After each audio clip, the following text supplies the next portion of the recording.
の世界の片隅で今を生きる僕らは涙を越えて光の誘え0か1か10か100か答えを探してる響き合う心の音 Yes no Yes no Yes no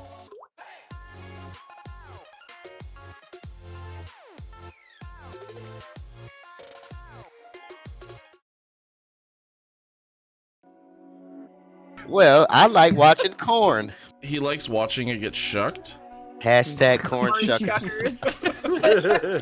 Well, them damn corn shuckers. They at it again. Corn shuckers. Now they're shucking in the fields. Oh my god. Eat the whole bag at once.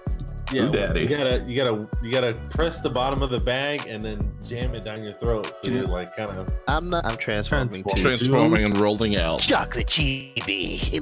Dasani, they all kind of sound very Oh my similar. God. So, you know. That was Good work. Sunny to see. that's a big reach. Nico Dasani.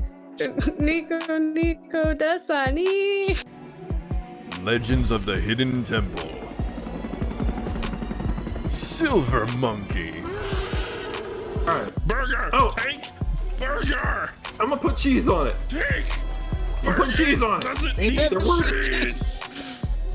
It does need cheese. Burger. Take me started, please.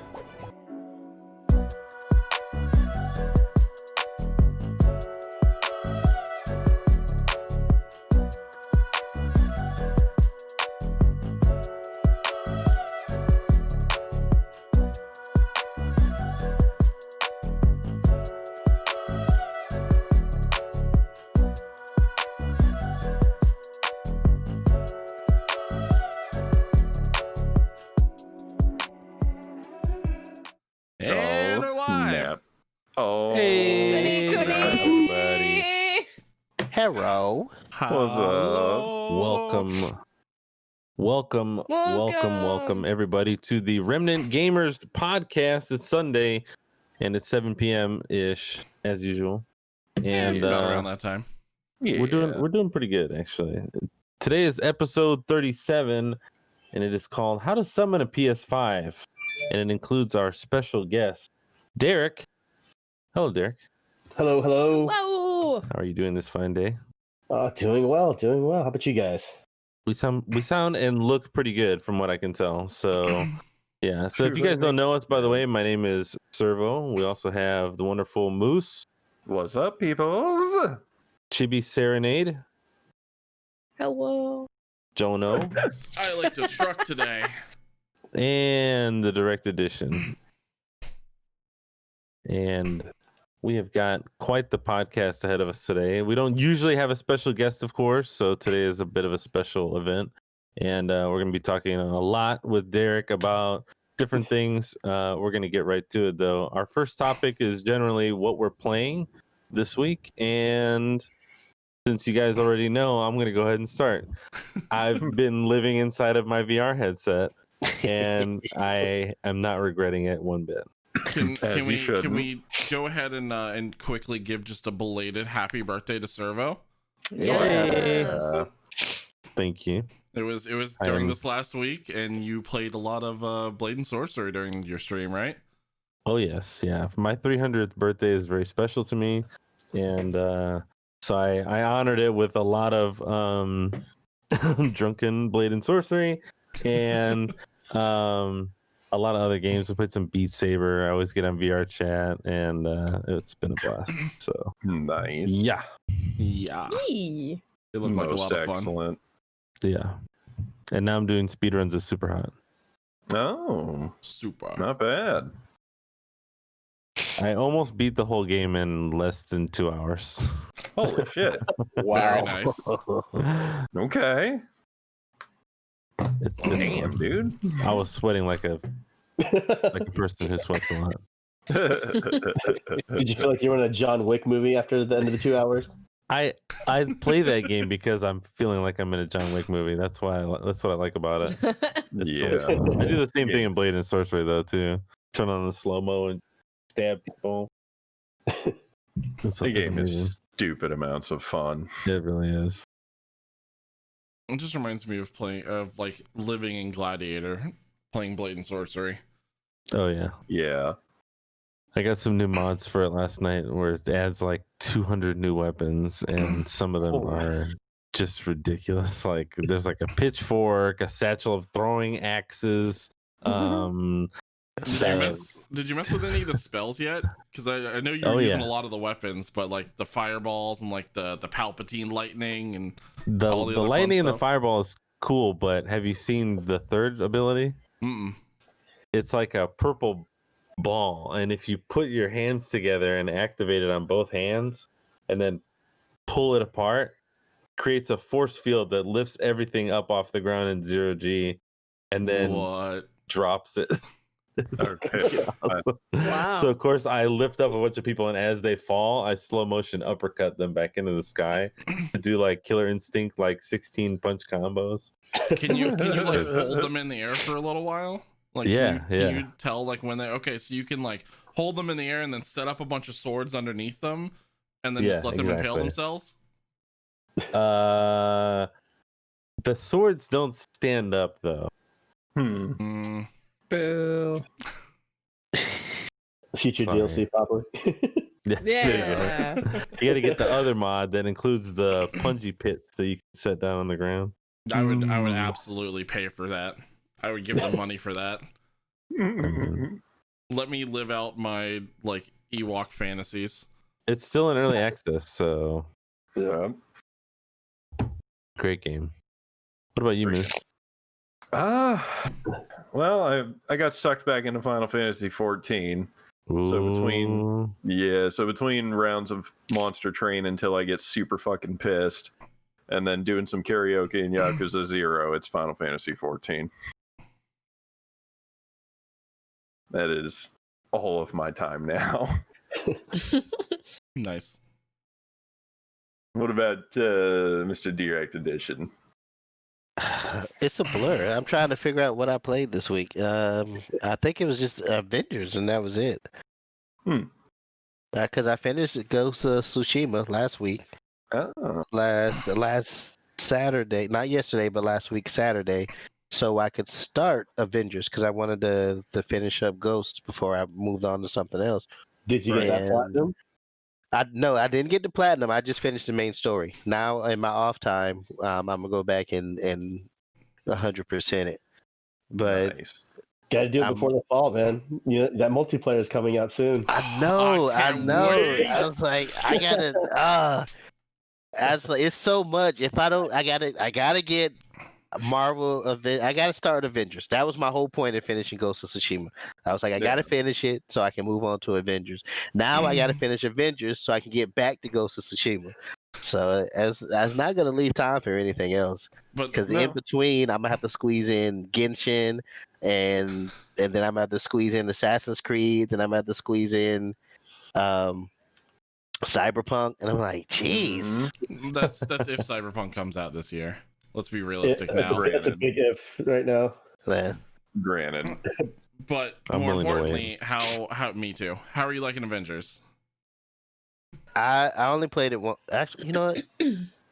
Now that you mention it, no, we played Among Us. That's what I forgot. It was Tuesday was the oldest one's birthday, and he was like, "Dad, play Among Us with me." And because after we played with Nier, I told him about it, since I let him open his Steam account, and he's been wanting games to play on Steam, and now Among Us was one of those, so we played that for his birthday. Awesome. That's funny. I found some Among Us avatars in VR chat, and we were playing Murder in VR chat. Sir, why didn't you tell me? Awesome. With the Among Us avatars. It was pretty funny. What are we playing? Oh, that's fantastic. Anytime. I got the world saved. I'm all in. Oh yeah, it's dope. Damn it, y'all are gonna have me getting a fucking VR. That's really, they're cell shaded too, so it looks like the art style from the game. I like it. Oh man. Yeah. Chibi? Well, I did play What Remains of Edith Finch and finished it Thursday. Yeah, I pretty much did it in the one stream. What do you think about that game? I liked it. I mean, it was very unique in their story playing or their story creating, so to speak. Yeah, it was very unique. I definitely liked it. It started out kind of like, what the fuck is going on? I don't know if anyone's played it before, but I honestly have. You have not? Yeah. Okay, yeah, I'd say there's some characters in there that are very there's people who joined my stream when I was dealing with their story, and they were literally like, what the fuck are you playing? What is this game?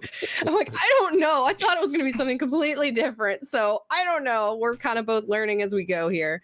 But it was really good.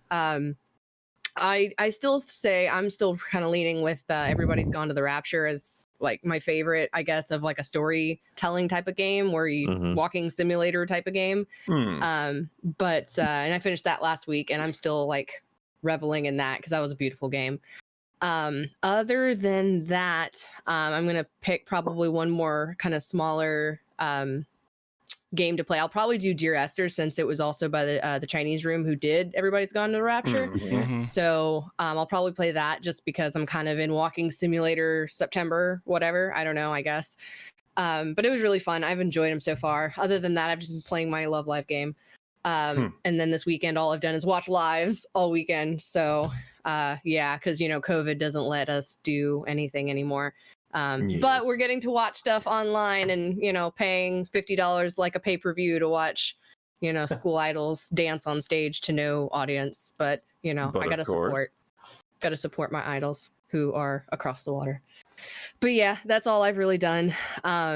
Hopefully I'll maybe play Avengers, but definitely Genshin when that comes out. Genshin is probably going to be the one thing I play. And also Scott Pilgrim, but that we'll be talking about that later. So yeah, those are kind of what I'm doing, and what I've been doing right now. So I'm gonna find my way back to Genshin. Mark my words. Oh yeah. Don't worry, you can some pretty come over and play words mine last night. I'm not done. You can't. You can keep come me play out. mine. That's fine. I'm gonna be a Genshin Impact stalker. We just watch. Oh my god! It's gonna have like 60 You're gonna go into accounts. everybody who's streaming it and just be like tagging them, like, "Let me get back into my account. I wanna play. Unban me." So Derrick, if you have any contacts over on at Genshin Impact, let me know. Man. The first question. We're trying to get back in. No, I don't know the guys at Genshin, unfortunately. Okay. I would like to know them. Because I would like to get on that game too. Don't get me wrong. And of course, that leaves last but not least, Derrick. What games have you been playing? I mean, I would like to say I've been playing a lot of different games, but pretty much Avengers has taken over my life, sadly. I mean, I shouldn't say sadly, because I love Marvel. So, I mean, it's basically my new Destiny, which is kind of weird to say, because I spent 2 years trying to get out of Destiny, because it took so much of my time. But now I found a game that's Derrick, we spent 5 years trying to play Destiny together. Didn't we play Destiny? I swear we played together once. We did like maybe a raid once, and we kept going, "Hey, do you want to play? Hey, do you want to play?" And then none of us were able to play at the same time.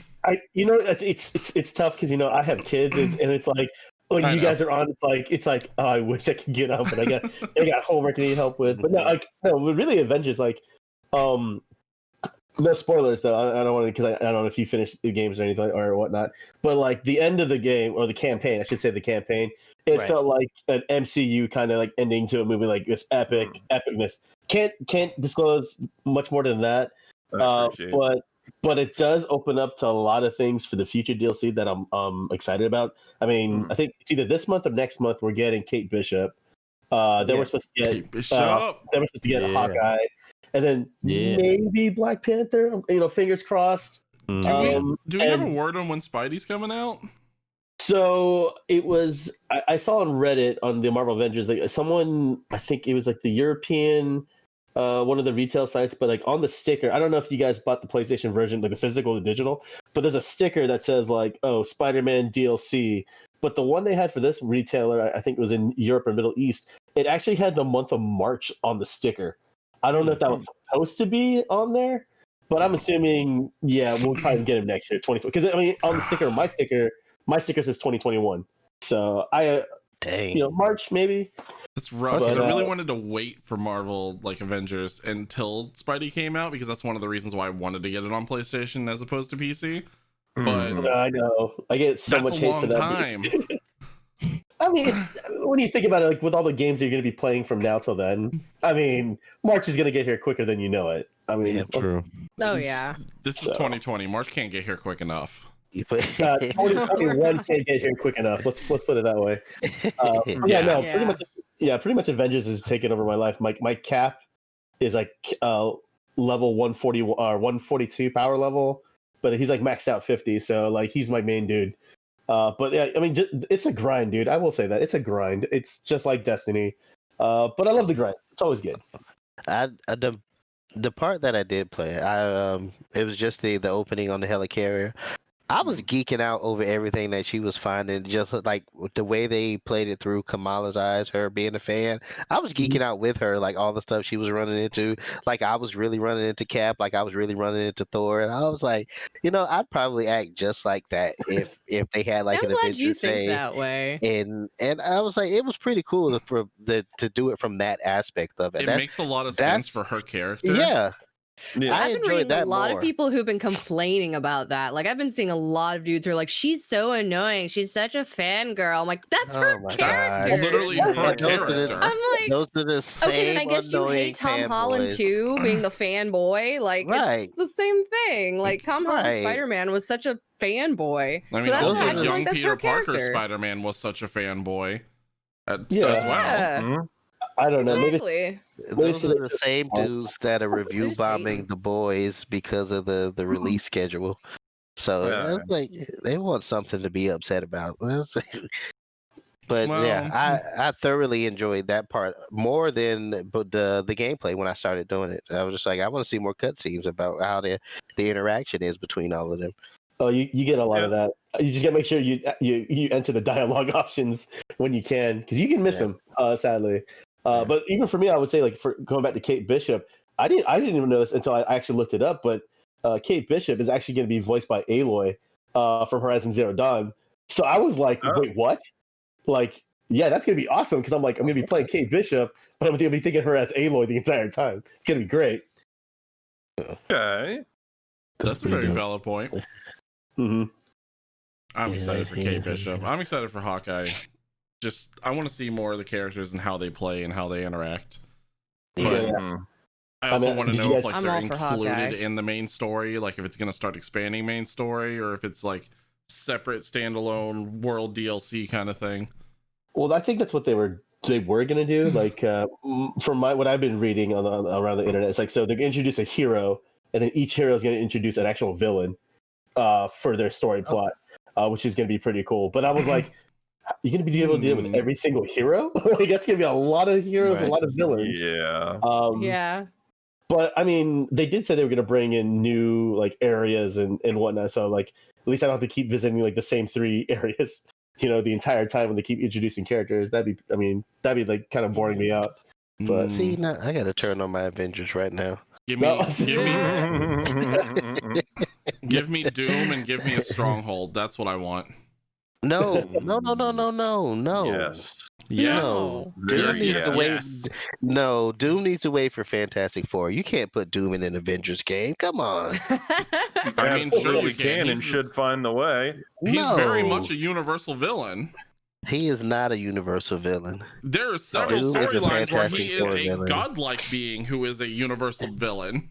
Look, Mhm. if that's the case, you can find any storyline where any villain has become universal. That's not hard. I mean, like Red No. Skull, for example. But I mean, Exactly.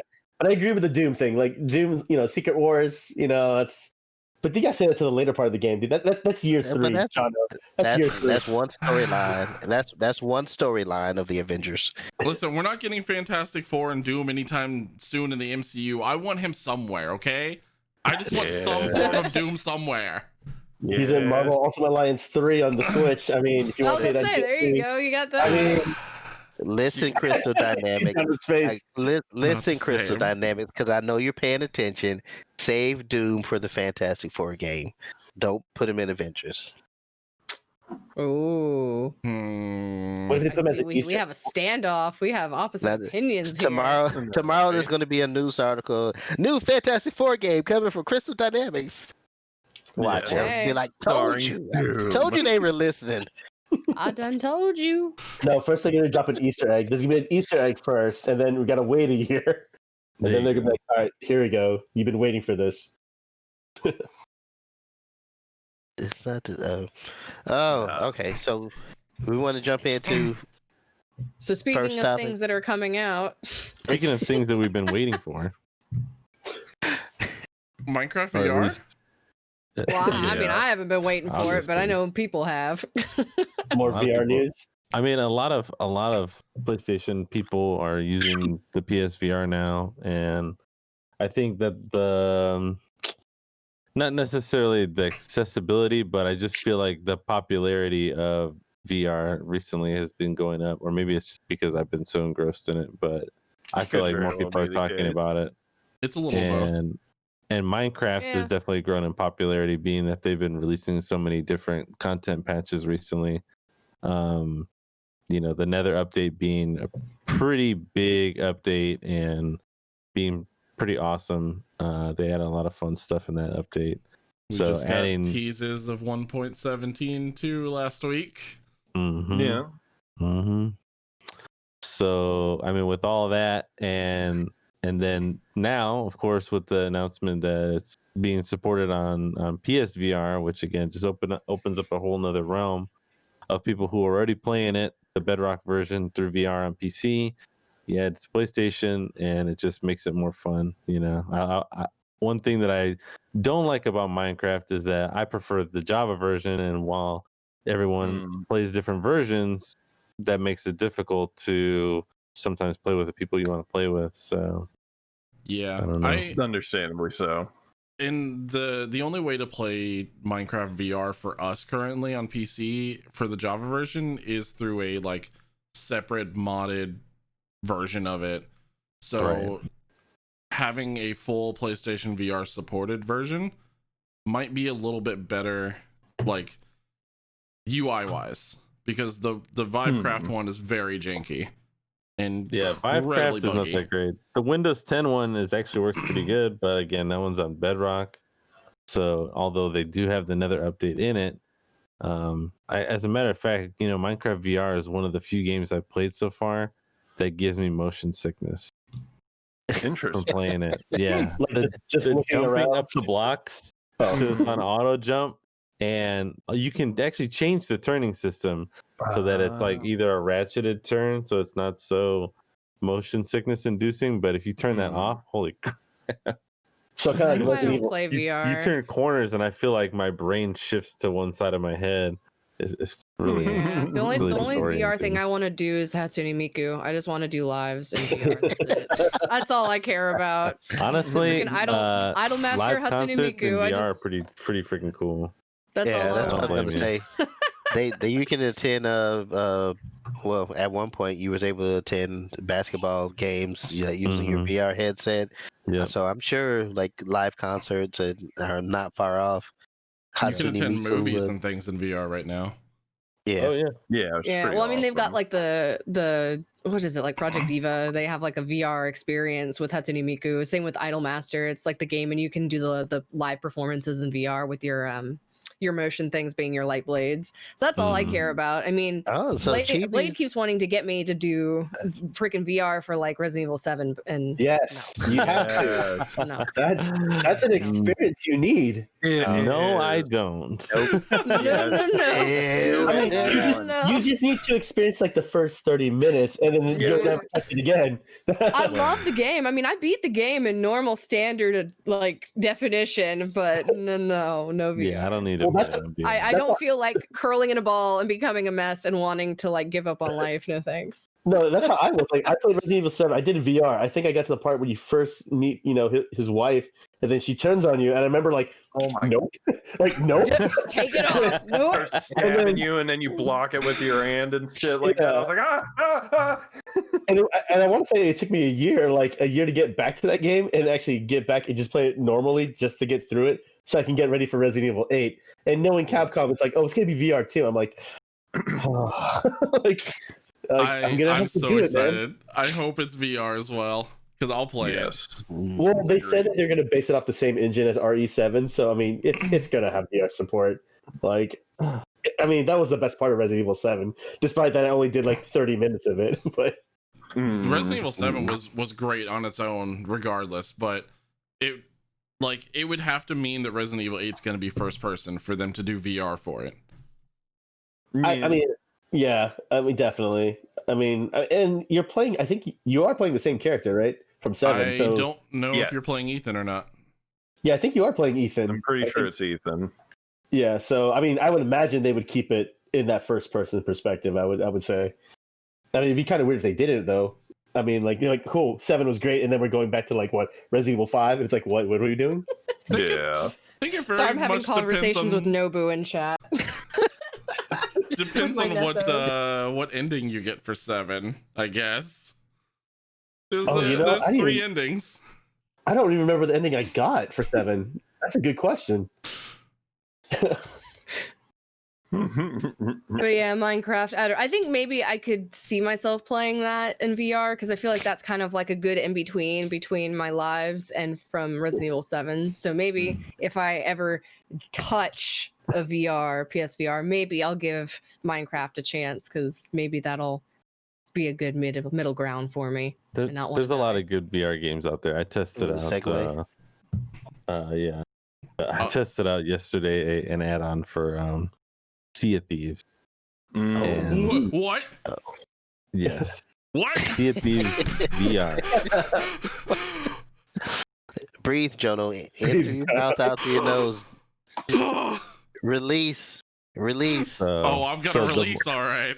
The more games that they add to it, I just feel like the better it's going to get. And Minecraft is obviously a really cool addition because it gives you that kind of sandbox creativity in a VR setting, which is really cool, especially when you're building like huge structures. Yeah. So I mean, honestly, just walking around the world in Minecraft is like meditative enough. So just like taking that experience and like actually immersing yourself in it is just gonna feel like calming, like nice. Yeah. Yeah. Just turn the walk speed and the turning speed down so you don't like vomit everywhere. So when you're farming for resources, like when you're breaking down stones and trees, are you actually doing the hand motion? If I could have done everybody's in VR, they did have a version of that was like that. It was like, early on that you had to do the freaking. I mean, it's so annoying. I wanted that because I feel like after playing like maybe a week of Minecraft, my army like be jacked, dude. It'd be like, look at this. Oh yeah, Minecraft. I've been mining diamonds. To actually control the weapons, because the swords are like that, where you swing the sword like that. But the pickaxe, they changed it so that you basically just holding a pickaxe, you can just click and hold, and it does the animation for you. Mojang, you missed out, man. Skyrim, you can, Skyrim VR. I know you're swinging your arm around and whatnot. Man, that's a miss. The difference between that game, and I'm getting on a tangent, but the difference between that game though and Blade and Sorcery is that Blade and Sorcery, your weapons have weight, so the harder and the faster you swing it, the more damage it does. Versus in Skyrim, you can just hold the swords out in front of you and kill a dragon by going like this. You do the little jibby thing. Like, God. Wait, Servo. How do you kill a dragon again? Like this is how you kill a dragon. You just wiggle your swords in front of you. Anytime it touches the hitbox, it does the same amount of damage as if you were going like this. Versus Blade and Sorcery, if you do this, then they'll just stab you. I need to set a reminder for future editing, Jono, to cut that out so I can make a keyboard cat version of Servo. Hell yeah. I'm about this life. Sorry, my cat is not happy with keyboard cat. He does not like keyboard cat. You seem like the pats, though. Cat sounds like a heathen to me. Cat pat. Cat pat. Keyboard pats. So speaking of keyboard pads, I guess there was a Please leaked continue Xbox your Series bad segue. Yeah, I'm just going with it. I'm just going with it. Xbox leaked the ray tracing and the 1440p for the Xbox Series S. The S, not the X. Did they really leak the ray tracing though? We knew it had ray tracing. Yeah. I mean, maybe isn't it was everything just having ray tracing now? Like, isn't that a thing? Kind of, but no. So, what was the big deal though? What was the big deal Yeah, about like- this supposed leak or this rumor, or was it just a setup to the pricing and the release date information that they dropped? So essentially, well, first off, the ray tracing side of things. Yes, it is a thing that exists. The extent to which it exists is not as good as NVIDIA would have liked it to have been by now. That's the rub. So now that they're like, oh yeah, it's gonna have ray tracing, it's like, okay, finally somebody is going to start paying attention, and we're gonna have more than like 10 games total. We have 10 games. I've counted Minecraft and Fortnite. Tomb Raider, the newest Call of Duty, shit. Okay, maybe 5. Maybe I haven't 5. played that one. I was gonna say that is actually the 6th game. They haven't talked much about it. Exactly. Is shit a new release? I haven't played that one. It's called yeah. shit. Yeah. It's called shit. It's called shit. You don't want to play it. The graphics are shit. So for maybe we have viewers who maybe don't know what ray tracing is, should we explain what that even is? Or does everyone just know what that is? there's this dude named loved Ray. Raymond tracing. Yeah. Raymond tracing, yes. It was the guy from Star Wars that played Darth Maul, Ray Park. It's Yeah. when he takes his lightsaber out. Right. He takes his lightsaber out and he starts doing that woom woom woom. That's the tracing that you're gonna see on your Xbox. And Oh, right, I thought Yeah. I thought it was APC. when he was tracing alongside Qui-Gon's body there. Yeah. I mean, that's part of it too, Literal John. tracing. Got it. Yeah. It's actually not that Ray. It's the Ray from the newer Star Wars series. When she was as a kid, that's one of the few things that she could do other than scavenge for stuff was to trace. Her origin. Yes, trace her origin. Trace her, Yeah. trace For who her 3 parents were. whole movies. Yeah, and then she finally figured it out, Right, or that's didn't. what ray In tracing case you haven't seen it. This Oh. has been a lesson in ray tracing. Yeah. Right. You can Google the real ray tracing if you need then. You don't need I to. thought We you just gave it said- to you. Yeah. Easy. Yeah. We gave you 2 versions of it. Come on now. Oh man, yeah, I know. No, but in all seriousness, ray tracing is a rendering technique that generates images by tracing the path of light, represented as pixels on an image plane, and it simulates the effects of all these like encounters with the virtual objects. Oh, I was wanting like a Bingo. dumbed down So version, but basically, yeah. super pretty I lighting. was wanting. Yeah. Yeah. Super So pretty, it's a realistic more accurate lighting. way of representing Trace the way me that light somewhere. moves. In other words. Yeah. So like if you ever walked by like a pane of glass or something in a game and you're like, oh, where's my reflection at? I don't see it. Like that's what ray tracing is there for. Like it is made to bend light so you get proper reflections and proper like just reflective surfaces is like the biggest claim to fame on it. But then also like other elements of bending light to misconstrue or reflect an image. I think also like doesn't it help with the shadow effect too or something like that with the light as well too? So Yeah. If you're Yeah. playing So a they game got- with a And, day you know- and night cycle, it'll like shift how the lighting is affected within a room depending on where it's at and where the shadowing would be and stuff like that.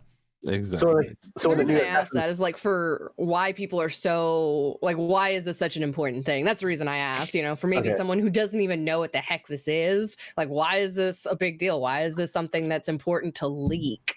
Like, what makes it so great? So, So the Because next- to a certain extent, yeah. Oh no, sorry. Go ahead.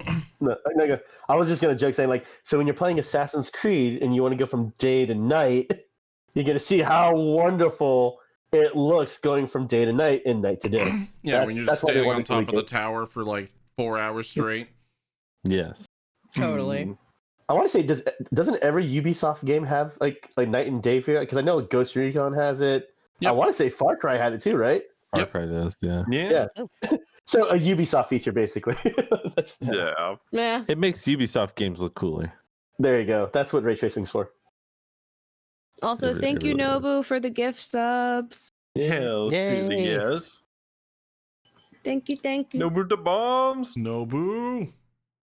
Speaking of which, a quick aside, I would like to mention that we have recently acquired emotes, beautiful, delicious little emotes for our channel.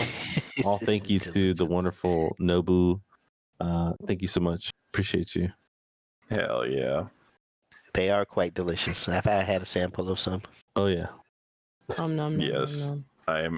I'm they will be particularly uploaded and able to be used soon. Master particularly Skitter. fond of the one that is in my namesake.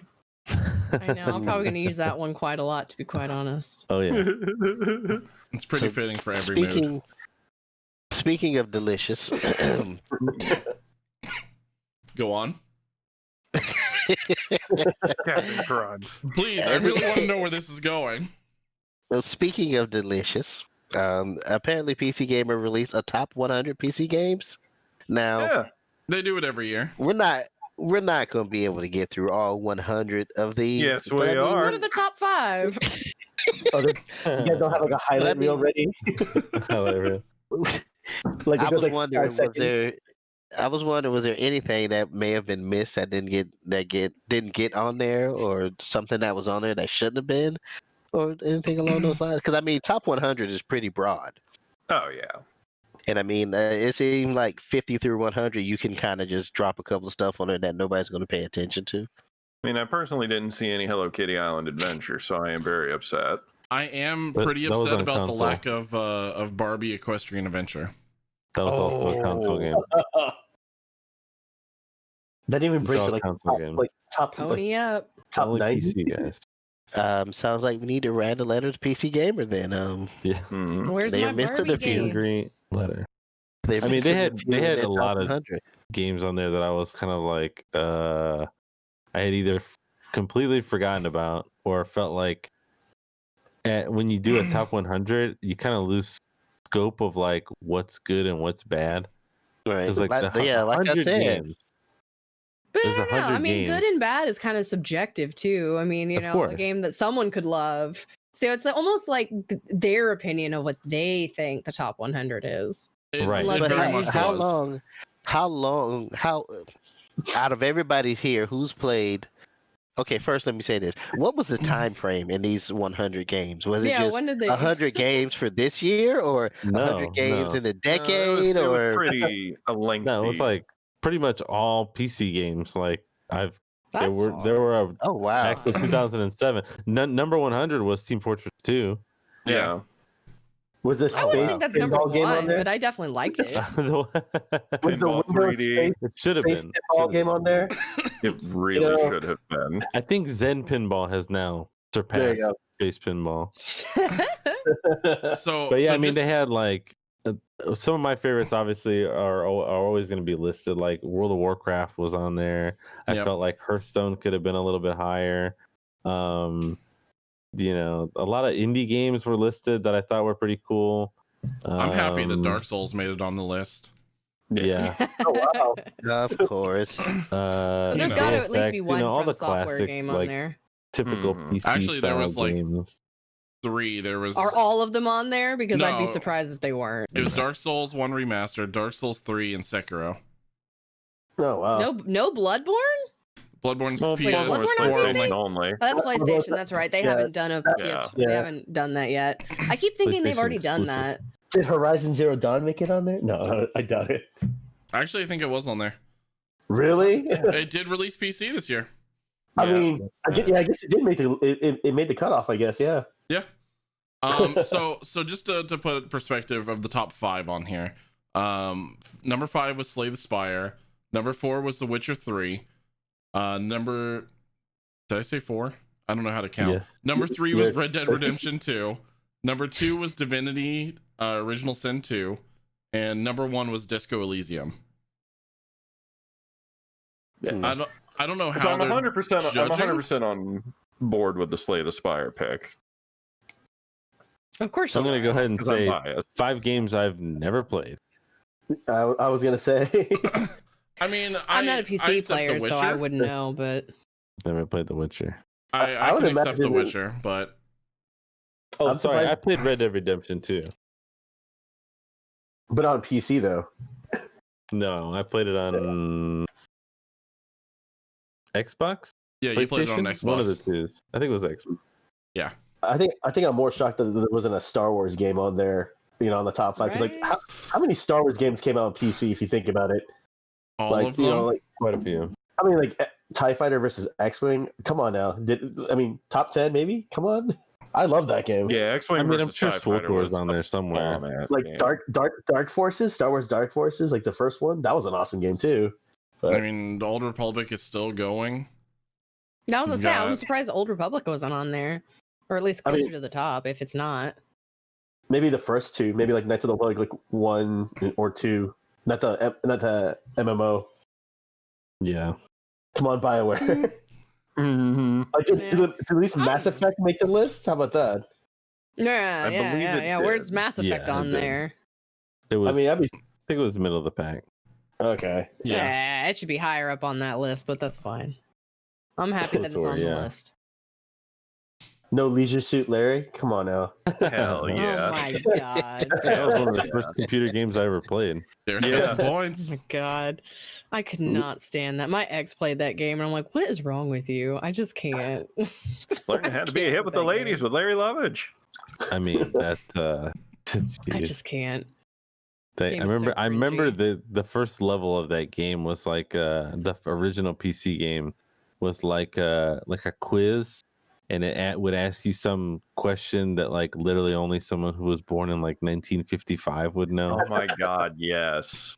It was hilarious. Mm-hmm. It was even more hilarious because I knew that I wasn't supposed to be playing it because I couldn't get past that part. We didn't have the internet. I couldn't just like Google the answer. I was like, I guess I'm playing this other game where I shoot ants with a water gun. No game facts, man. I know. You gotta call into the help tip hotlines. Oh my Yeah, god, right. yes. On Oh, what man. phone? On the landline? Hey, I'm We stuck on can't. Legend of Zelda. Oh shit, the internet disconnected.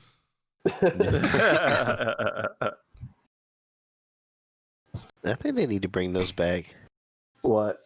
Hotlines Hotline. are disconnecting The internet. Leisure Suit Larry games? The Or hotline. Oh, the hotline. God, Okay. please The do not bring hotline. back Leisure Suit Larry. All God. 3. No, we need a new lease to show. No. You had to specify which you wanted to bring back there for a second. Yes, they need to bring that back. Yes, absolutely. I just need an HD remaster of Magna Cum Laude. Like, Oh, God. that's the pinnacle of Leisure Suit Larry. That was what, original Xbox? I PlayStation think 2? so. Yeah. Oh man. See, I don't know how a game like Leisure Suit Larry would fare in times like today. I don't know how well that game would. No, It I wouldn't. don't think it would. No. Exactly. Yeah. But It that game would wouldn't and it wouldn't. It would be a like nostalgic timepiece game. It would not be a new like Well, consumer. Yeah, Like, a game that actually, would be welcomed. actually, I'm not too sure now that I think about it. As far as the titles that I see on Steam that I didn't think would go over well. It would probably be good on Oh. Steam, but that's about it. Yeah, like what about the other game, the Guy game? That would never ever get a re-release or a Oh, remake, I don't think God. either. They Yeah. fun fact about the Guy game is they actually went bankrupt from a pretty hefty lawsuit and legal battle because they didn't properly ask those women their ages when they interviewed them, and there was one of them that was not of age, and that came to light. Yeah. They Ew. ate Oh. legal shit, and Good all the job. copies got removed. Good I- job. I think I remember I was working at GameStop at a time, and a guy tried to trade in his copy of that game, and I was just like, "Yeah, dude, I can't take this." like it doesn't even show up on the list. But even then, I was like, "No, we're not selling this in the store." Like, no. Amen. That one, yeah. Speaking of not selling this in the stores, Go on.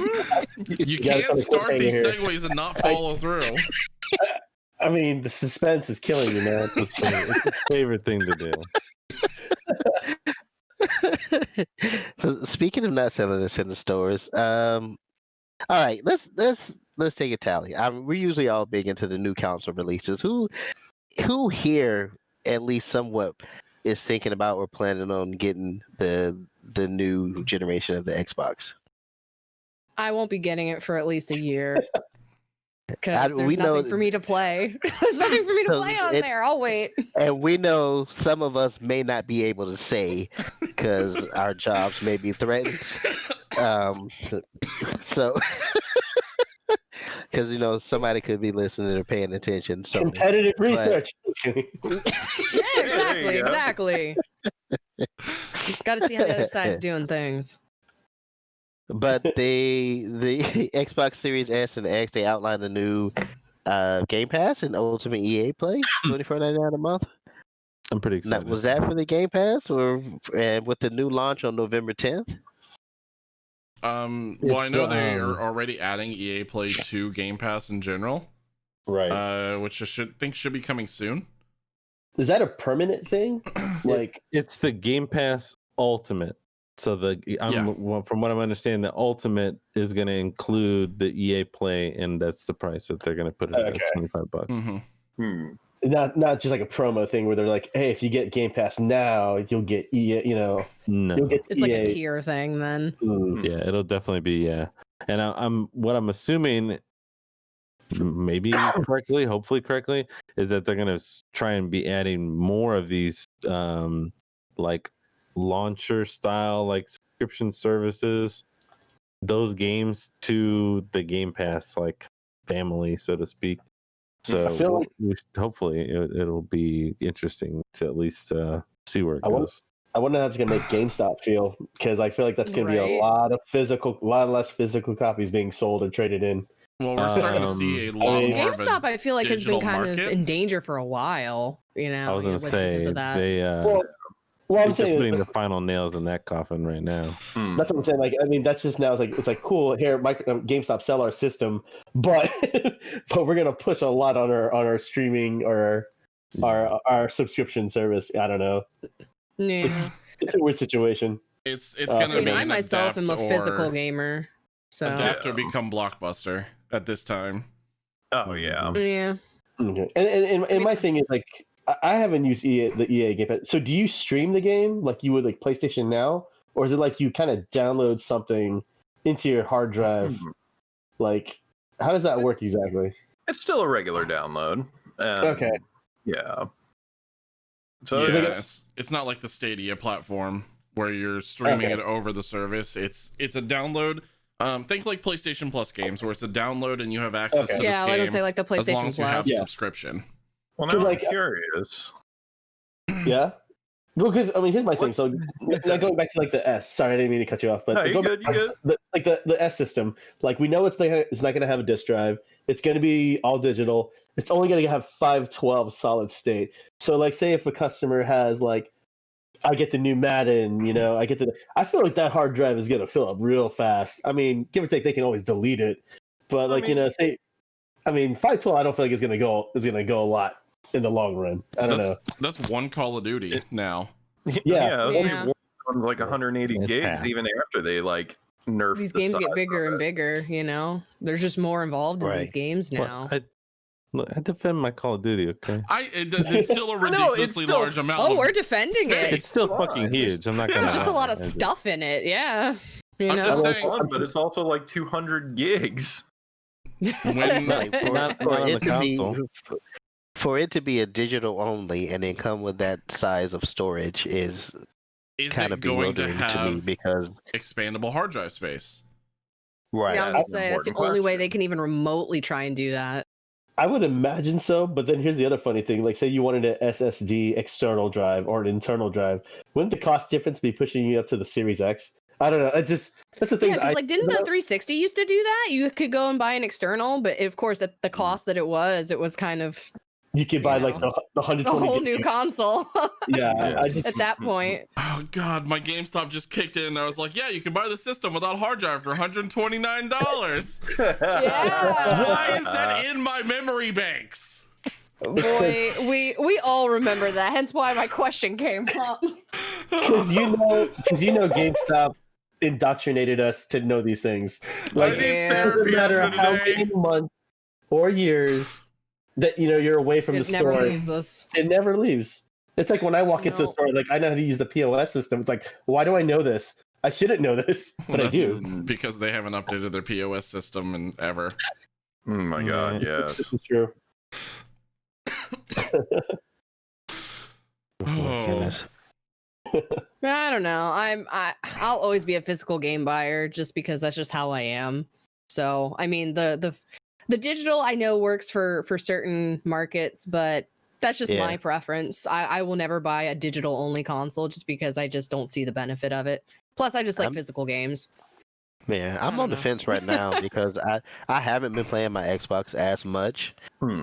So that's my only thing. So but I do worry if the space is going to be enough if I do get the digital only console. That's the only thing I'm worried about because I could, and it happens all the time. I'll say I'm not playing my PlayStation, and then something comes out for PlayStation, and I switch over, and I'm like, I'm not really playing my Xbox. And then something pops on for Xbox, and I switch back over because I think they pushed up the release date to Assassin's Creed to time with the Xbox launch, right? I want to say. I want to say. Yeah, I want to say that was the case. Yes, because they didn't have Halo. Because they didn't have Halo. Right. So the digital may come out or the Xbox may come out, and I'm like, okay, let me go ahead and grab Assassin's Creed for Xbox, depending on what happens Wednesday now. Oh my god. Sorry, Blade made a great comment. Oh my god. Blade made a comment in chat that digital only is how you get Scott Pilgrim. And I 1000% agree. That's how I wasn't able to play Scott Pilgrim for so many years because it was a digital only game and they de-res that poor game. So it's another reason why I don't do digital. I want a physical copy, damn it. Just hope for limited runs to do something for Scott Pilgrim. Right? I know. I'm waiting. It's a matter of time. I bet you anything they will. A physical copy of Streets of Rage 4. I think I need that. I saw that in the store. I was like, oh, they have a physical? I need that cover art and box. Even though I own the game. I own the game, but I need that box. That's pretty fair. Agreed. Yeah. So I think some of the other more important part of this is that we have an actual date now for these consoles, which is November 10th. Right. And we have price points now. Which the Series S is dropping at $299 and the X is what, $399? No, was the X $399? Yeah. I thought. Yeah, okay. I thought it was $499. I thought it was $499. Is it $499? Yeah, I thought it was $299 and $499. So $300 and $500. It's $499 for the X and $299 for the S, the digital only. Oh, you're right. I had it mixed up with something else. Yeah, $499. That. That's all right. We fact check each other here. We don't have any point of comparison yet, but Jono wanted to name his own price for the X series. I did. I'm pricing what it's I think I would like to pay $449. How does 4 sound? Yeah. I'm still not gonna buy it, but I just want to call it 4. There we go. Yeah. So I know some of us. I didn't want to cut anybody off, but I know some of us jumped into Among Us in the last few weeks. Yes, which was quite a few. It was quite a fun game. It was very fun, I must admit. But they just recently hit 1.5 million players. Yep. Which, and for an indie game, that's quite an accomplishment. And I mean, Among Us and Fall Guys are both just like soaring through these plays. That's what I was gonna say. It was like these last few indie games have really taken off. Well, see, the funny thing about Among Us is that this is an old game that only just got popularity this year. This is a 2-year-old game. Yeah. Wow. I wonder what caused it to get such popularity now. Like what spiked Twitch it? streamers. Yep. But like, Straight up. but what I know, but started why it? Like, now? well, why now? What magically was just that click moment that everyone just started wanting to play it now? Like, yeah, They had an I update. get the Twitch streamer thing. They had an but, update, like, and who then was also the one person? people that wanted to started play something that was like One Night Werewolf or like Trader, but on a digital aspect with like viewers, and they were like, "Yeah, let's do that. This game called Among Us. It's pretty cool," and then it just blew up overnight. Yeah. Is the game free like Fall Guys was for Plus? Is it free or do you have to pay for this game? It's free on mobile. It's $5 on Steam. Yeah. Okay. So Yeah, it's actually pretty fun. Yeah, I and I must admit. I was gonna say the big kickoff, by the way, was not just an update.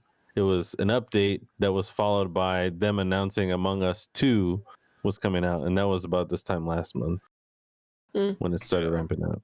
And then people were I'd like, "Oh, never maybe we heard should of try this the game. first one." So who hasn't played Among Us? I actually have not played I Among Us. That's why I'm Oh, like I- trying to figure this out. I'm like, what Okay, is this? so all right, so I've been seeing everybody stream it though. It's like I just everybody know keeps all about asking it. me if I want to play, and I'm like, I can't right now. And if no one is familiar with One Night Ultimate Werewolf, which is a board game or anything along those lines, you're the setting that I played was that it was you and 10 other people, and 2 of those people are the assassins or the killers on the ship, which no one else knows.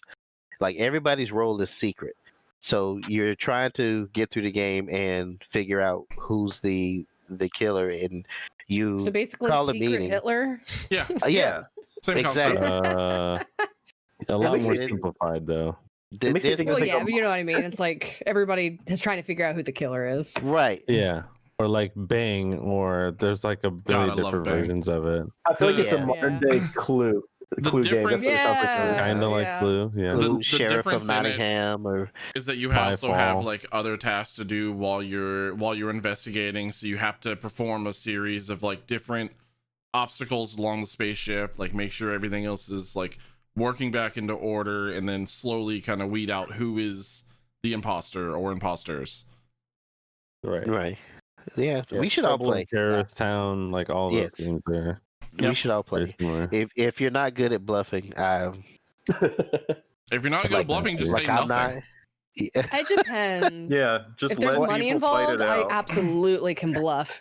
I tried that on one game, and they were just like, "Oh, Les being awfully quiet. you're Let's being get awfully him. quiet. Let's get him Yeah. out of here."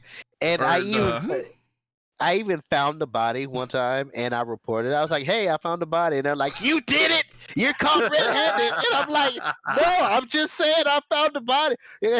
And then they started giving me the third degree. They were like, "What were you doing when you found the body?" And I'm like, "I was going to fix the lights, and I found the body." And they was like, "Yeah, he did it." And then I get jettisoned out into space because.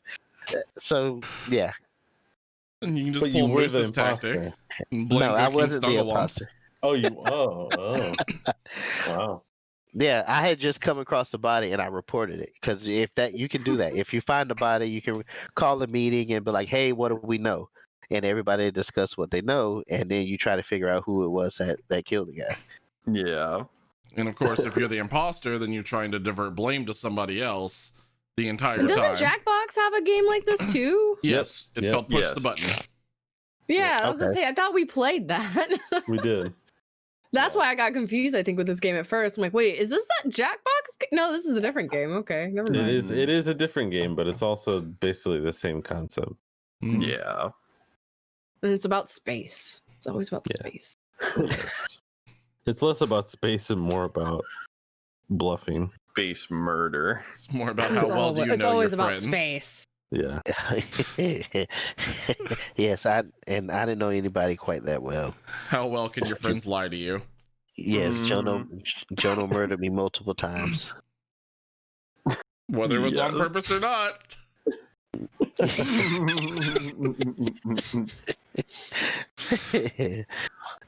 Speaking of murder, Speaking of murder. Murder. We're gonna talk about how Ubisoft murdered that announcement this week.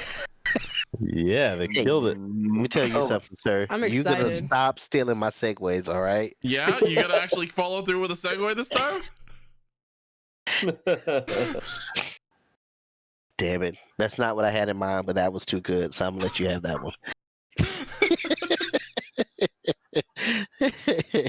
Yes, Ubisoft has released their Ubisoft. Ubisoft. Ubu. I like Ubisoft. I'm down Ubisoft. for that. They will release some new titles. Woo.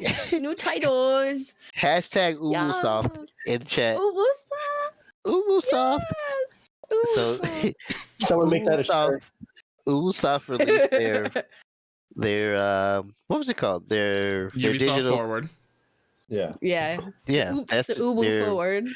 how everyone has been continuing the digital trend of releasing upcoming news and updates because COVID has derailed a lot of the in-person meetups and whatnot. The Ubisoft Forward happened last Thursday? Wednesday.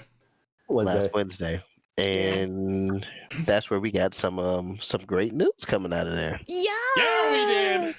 See, I like how me and Jana are super excited, but about two completely different Ubisoft games. Oh, I'm excited about Scott Pilgrim too, but Prince of Persia. Sands of Time, baby. Yeah, that's big news. It's the thing that I've been That's pretty asking cool. for since Assassin's Creed released. Oh, I know. Oh, I know.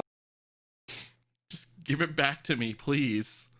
We're just gonna see Jono when he streams that game, and his whole streaming room is just gonna be filled with sand. He's just going to like fully engulf Sand and himself tears in the of environment. Yeah. And he's gonna dress up, have sand everywhere. He's gonna dress up like a character. I know it. Yeah. Yeah, He's gonna do the exactly. whole thing. Cosplay stream. Except I'm gonna do the Jake Gyllenhaal cosplay on purpose, just to make it, just to make I was it gonna say, please do the absolutely Jake the Gyllenhaal worst. one. No. Oh, you got to say the line. Give me the dagger. You have to do it. Give me the dagger. That's the line. That's how you open up your stream. And if you're trying to figure out why Jonah's gonna be dressing up like Jake Gyllenhaal, from the Ubisoft, they announced their Prince of Persia: Sands of Time remake. I'm so excited that everybody's calling it Ubisoft. Ubisoft. This makes my night so much. So will Ubisoft come out with the other Prince of Persia games as well? I'm hoping that this is like Prince a of Persia, respark Sands of Uwu. for the game series, just for them to be like, hey guys, if you didn't play this before, here this is. But if you did play this before, remember, we're still here. We still own this title. Maybe we'll make a new one. I feel like the release of Prince of Persia is to give the Assassin's Creed guys a break, because I don't know, every year we get an Assassin's Creed game, and I feel like the last 3 ones we got were like super massive. Like, I think, was it Origin? No, I think it was not Origin. What was the last Odyssey. one? Odyssey. Like, I've been putting so many hours in that game, and every time I check my progress status, I'm like, man, I'm only like 60%. Like, what is going on? The game is huge. And they've been doing a lot of work. It's an Ubisoft game. They have so much crap to do in their games. It's cray-cray. And the thing is, like, the new one's coming out, Valhalla, and based on its location, I'm like, it can't be as big as Odyssey was. And they're like, yeah, it's like 2 times bigger than what we made in the last one. I was like, guys, you guys gotta slow down.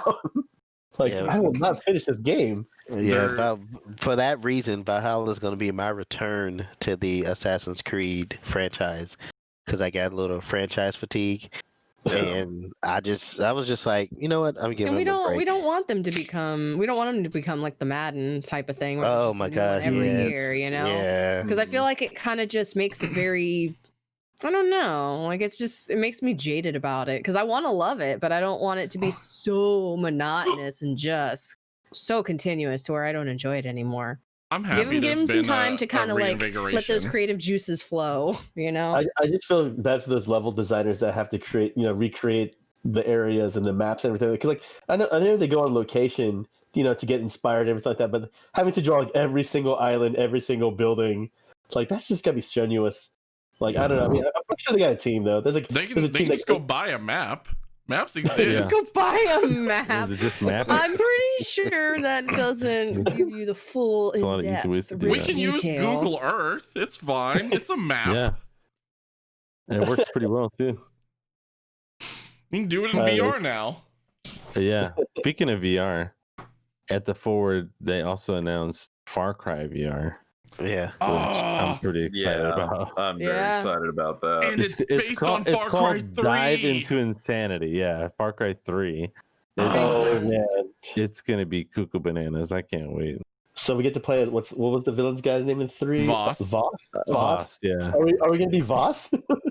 Maybe. It looks like that's a possibility. I'm not sure exactly how it's working, but in the title, it's got all the character heads coming up out of the sand and stuff, Mhm. and they're all wearing like VR headsets. So I'm thinking that there's going to be a possibility of like being able to be different people. We just gotta have Voss do his insanity speech while you're in the VR thing. Have I ever That's told you the really- definition of insanity? That in VR. With I just want- Ubisoft. Camera. God, I can't wait. Cannot wait. I really want a Far Cry, like a full Far Cry game in VR. Yes. Let me hang glide in VR off of a mountain. Just hang glide. You don't want to swim in the water in Far No, Cry VR? no, hang absolutely not. No, because I know what's in the waters in the Far Cry games. glide? No. So I was waiting for you to say. Oh yeah. I don't want to hang out in Australia in VR. No thanks. And then Ubisoft, talked about that game Scott Pilgrim, that game, right? Yes. Yeah, Oh my Yeah. god! Who's That excited game, right? about? Who's about excited It's about that game, right? The complete edition. Come on. It's not like they also put the whole soundtrack for the game on Spotify this week or anything. It's been on Spotify for No. years. Has it? It's been on Has there it? forever. Yes, I've had the playlist for a long time on there. The Anamanaguchi Yeah. soundtrack? Yeah, it's been on there for a while. I guess people are just now realizing it. Yeah, Never Anamanaguchi stuff's been realized on it. there for a while. Yeah, because I had my learned something playlist new on this there week. like last year. But it's on. I think it got put on the. Was it the Apple Store? It got added to some Play Store, but it wasn't Spotify. Spotify's had it, but I think it was Apple or Android maybe. Because I know my friend Steve was talking about it. But yes, Anamanaguchi is life. I love Anamanaguchi. I just knew if I watched Scott Pilgrim versus the World on Blu-ray so many times that the game would re-release. I knew it. I knew it's like I did my daily prayers every day. I just like had to play the freaking anthem every day. I'm like, one day. Well, It'll for come. me, It'll get to us at some point. well, me, it felt bad because I think I downloaded that game on my original 60 gig PS3, which crapped out on me, and I was like, oh, I can't re-download the game because it's not on the store anymore. So I was like, I gotta find that system. Maybe I can get the hard drive out, pop it into a new PS3. Like I was like going through the whole how do I get this back so I can play Scott Pilgrim? And then my thoughts and prayers were answered like, hey, it's coming back out. I was like, sweet. All right, I'm just gonna put on every single PS4 I have, so then I won't have to worry if one craps out. Like, hey, I got Right. another one. I'm just happy. I mean, I had it on my 360 because that was a game that I played long ago, and I bought it. I bought the DLC. I bought everything, so I still have it. But it was you couldn't do it. I think they had just added the online feature to play with friends online for Xbox Live right before it got shut down. But no one really played on the 360 because all of the current consoles. So I just never thought to go back and play it because I was just like, I don't know. I mean, I just held out for a newer version because I mean, why not? Like I Well. love it, but I didn't want to pull out my 360 just to play that. Scott Oh, yeah, Pilgrim but- 10th anniversary. It's the year. I know. I'm definitely getting on the Switch so I can have my Scott Pilgrim on the go. So I mean, it's definitely gonna I'm go. probably on gonna that get platform. both. Yeah. I'm probably gonna get the Switch and the PlayStation just because I want both. I swear to God, it's so good. I I'm need my probably next grabbing it tab. on PC. I'm just excited that they're adding kind of like what Castle Crashers did, that they're doing the Master kind of edition where they're getting the DLC in there with both Wallace, or not Wallace. Yeah. Yeah. It's Wallace and Knives. My brain is Knives. like wanting to talk about Wallace, Knives, and Wallace and Gromit. yeah, Nice. Wallace and Wow. Gromit, yes, and his lovely gay roommate that is like the best sassy character ever. I love him so much. But I'm just glad that they're adding everybody in the game as a whole, so you don't have to buy it separately. That's just fantastic because Knives' character is great and her storyline is great, and I love the multiple endings on this game. It's gonna be fan. I love it. Yes. I'm so excited. Ooh woo. I'm so excited. Ooh, soft. Ooh, soft. Plus, Brian Lee O'Malley's just been like, I don't know. He's been so wholesome about it, and he's a great writer. He's fantastic. So I'm excited that they're giving that game and Anamanaguchi kind of some more love because more people who hadn't been able to play the game because it's been pretty much not available have no idea. Either have never listened to Anamanaguchi before, or they just haven't listened to this soundtrack. So I just think it's good for both Brian Lee O'Malley and Anamanaguchi as well to kind of get them back into current gamers who probably should listen to this and play it because it's just really fun. Plus, there's a lot of really cool old school like video game pop culture references in there that are just really funny. So I think it's a great game. It's all chiptune. If you like chiptune, then you're gonna fucking love it. So yeah. They're like next level chiptune. They're oh my god. Have you seen them live before? I have not. No. Oh, that's some next level stuff right there. They're great. So Yes, the last indeed. little quick thing that Ubisoft also did another bring back to is Sam Fisher, but in Rainbow Six as an operator, which is probably as close as we're gonna get to a Splinter Cell game in a long time. Yes. Yeah. But Sam Fisher, it almost makes me want to play Rainbow Six for that. I mean, Almost. It's not a bad game. No. Just I don't have enough friends to play. Are they gonna release another like disc copy that's like the ultimate edition with Sam Fisher? Like, that's what I'm waiting for. The Giga edition. I mean, weren't they on like year 4, year 5? I can't remember like which version they're on now. It's been a while. The game's been out for definitely some years now. I mean, I love watching people playing on Twitch, man. Don't get me wrong, but man, Same. that fact they're throwing Sam Fisher in there, it's like, I guess I can bite the bullet and buy the game Yeah. just for that. Yeah. I want to know if we're gonna have like more stealth type options in Rainbow Six now. Like, are we gonna have zones where you shoot out the lights? Are we gonna be able to like full night vision inside of every area? I want to know. Kind of cool. What if Sam Fisher has his like signature like multi-target like one-shot kill ability? Kind of going McCree in there with Rainbow Six, like cool. Now there's like instead of 5, it's like 2. There's 2 left after one ability. It's like dang, man. Yeah. Man. Oh, that'd be broken. I don't think Rainbow Six would be able to handle something like that. I mean, it's Sam Fisher now. I mean, he's pretty much broken. Come on now, his character. But the game to a certain extent is trying to stay balanced. They just also announced that World Cup coming up, so you know they're gonna. It's still a big esports style game. Who knows? Maybe if they do make him crazy powerful, then they'll restrict people from using Sam. First Going banned dark. character. Oh, yeah. Going dark. It's nerfed. Oh, I see they're also still adding updates to For Honor. I have that game. I haven't played that game in ages.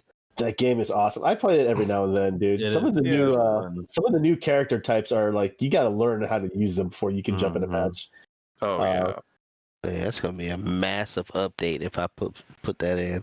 When I was still playing it, they had an update where you would go and you were fighting like some forget the term. All of a sudden, it was like a female like ninja, and she would like teleport and shit. It was fucking crazy. But Some like kabuki, like ghost like character, right? Yeah. Mhm. It's not kabuki. I don't remember what the But like I she don't had know like the term I'm looking for. Yeah. But yeah. It was pretty wild. She was almost like a ninja samurai magic crazy. It was dope. There's magic in that game? I thought it was all just one-on-one, like hand-to-hand combat. I mean, it is one-on-one hand-to-hand combat, but she's got some like Magic. special abilities her that are her like skill type. magical, not they- actual magic, but Yeah, like the definition of if you were to run into somebody on the battlefield that started pulling some fucking trickery out of their hat type of magic. Like, what is Illusion. this? Are they not doing campaigns anymore? Because when I Doing and this some tells you how magic. long I've played For Honor. Wowee. But when I It's- played it, there was small, like little campaigns for each character that you could do before you use them in like one-on-one battles. Yeah. No, I think it's That's just been better. it's just the main 3 factions before they added the 4th. But Okay. they didn't anything for story. It's all been about multiplayer, and they know it. That's what everyone plays. Everyone plays that multiplayer, so it's like that's what they're gonna focus on. I didn't even know there was a story. Yeah, it's a small one. We've talked gods and monsters before here, haven't we? I think I feel like we I don't talked about it know. once or twice. You talking It about came what up, I think. what did they change the name into? Like Phoenix Rising or something Phoenix like that? Rising. Phoenix Somebody Rising. should tell them they spelled Phoenix wrong. That's what I Oh said my god! last Didn't we time. say that too? Someone, Yeah, I feel like someone made a comment on. We said that last week. Oh, Phoenix. and that was another one of the updates. We got a release date for that. That's this December. A new reveal. Which is fine. I Re-reveal. mean, game still looks good. It was the game that was based off of the expanded universe from Assassin's Creed Odyssey. It's Greek myths and legends, so still looks good. Yeah. Actually, the game I want from Ubisoft was that game they announced. Like I want to say it was 2 or 3 years ago. It was Don't it say Skull Skull and and Bones. Don't you Yes, fucking say Skull and Skull and Bones. Bones. You Dude, get the I fuck wanted out of that here with game. Skull and Bones. Yes, I've been waiting I've been so wanting- hard. See, thank you. I've been waiting for that game, man. Come on. Hey, Yeah. maybe it'll be like Scott Pilgrim. If everyone like wishes it enough, it'll happen. Ubisoft, you have to like do a lot of praying and a lot of obnoxious asking. So maybe it'll happen. They actually took that out of the Ubisoft Forward because they said they realized they had a lot more work to do on it. They say the game is still coming, but they're changing direction on it, whatever that means. Don't make it Sea of Thieves. Please don't. So Yeah, Yeah. two years know, later. right? I think we're gonna do something slightly different. Now for something completely different. You're not even sailing ships anymore. Yeah, exactly. Skull and Bones in space. speaking of not sailing ships anymore, Oh. Right? Well, You're gonna Oh, sail the so- sands. Lose. so apparently Ninja has returned to Twitch with an exclusive multi-year deal. Yeah. Yep. By the way, let me make a quick comment on that. Okay, Something, so He's like, look something here. we said. I remember we saying that Ninja would never return to Twitch. I remember us saying that. we did. did say that, and the reason we said that was, and this is not what my comment was about, but the reason we said that was because we said that Twitch had burned too many bridges with Ninja, and they kind of did him dirty with the whole changing his Right. page thing and whatever. Playing guess porn what? on his page while he was Yeah. away. Oh, I said we'll see. I don't think anyone's gonna hold true to their stance. But guess what? I always knew that the true answer was, how much money are they going to give him? And I was guess gonna what? say, They gave him give a him the money and he'll fuck do ton of it. money again to come back to Twitch. But I the other mean, thing I at the wanted to add was that the other day, the other podcast, I think it was 2 podcasts ago, we were talking about Shroud coming back to Twitch. Uh-huh. And I issued a challenge to Shroud, which by the way still stands. Shroud, you mother. Anyway, we have guests, so I'm gonna curb my language a little bit. But I will see you Servo's in still the the reigning champ. gulag. Till All proven right. otherwise. All right. But then I posted in my Discord that morning, early in the morning, that I was gonna do a stream that day on my birthday. That was on the 10th. Then Ninja decides out of nowhere that now he wants to return to Twitch on that same day. So Ninja, same challenge. All right. You can come and challenge me, and if you win, you can stay on Twitch. Otherwise, I get your deal. Anyway. I think there's a slight issue with that servo because I think he's now like an exclusively Fall Guys streamer, and you have this issue with beans. Yeah. I mean, the only beans that I like are the ones that are on your channel. Okay, that's fair. That's fair. So we got to get the official challenge out there. So Servo, last time you made a challenge to Shroud that what game was it? What game was he coming to challenge you? Modern in? Warfare. Modern Warfare. So if you beat him in Modern Warfare, then you get half of his subscribers. That's right. Right, and if he beats you in Modern Warfare, then Then he he gets gets half of mine. half of your subscribers. Okay, Yeah. which is only fair. I mean, half Exactly. and half. Yeah. Yeah, you put Yeah. up half and half. So That is fair. same challenge goes to Ninja. Exactly. Yeah. So Ninja, come on, hit up Servo for Modern Warfare. If you Yeah. win, I get his Twitch deal, and if he wins, then he gets mine. got it. We'll You make guys sure heard that's it. fair. You heard it here first. The challenge has been issued. You heard it here first. Nowhere Yes. else. See, I can't blame them from coming. I can't blame them for going back where the money is. I mean, they gotta pay shit. I mean, Yeah. if they're getting an offer, I mean, who's gonna say no? Honestly, does he really there was- want to go and do something else?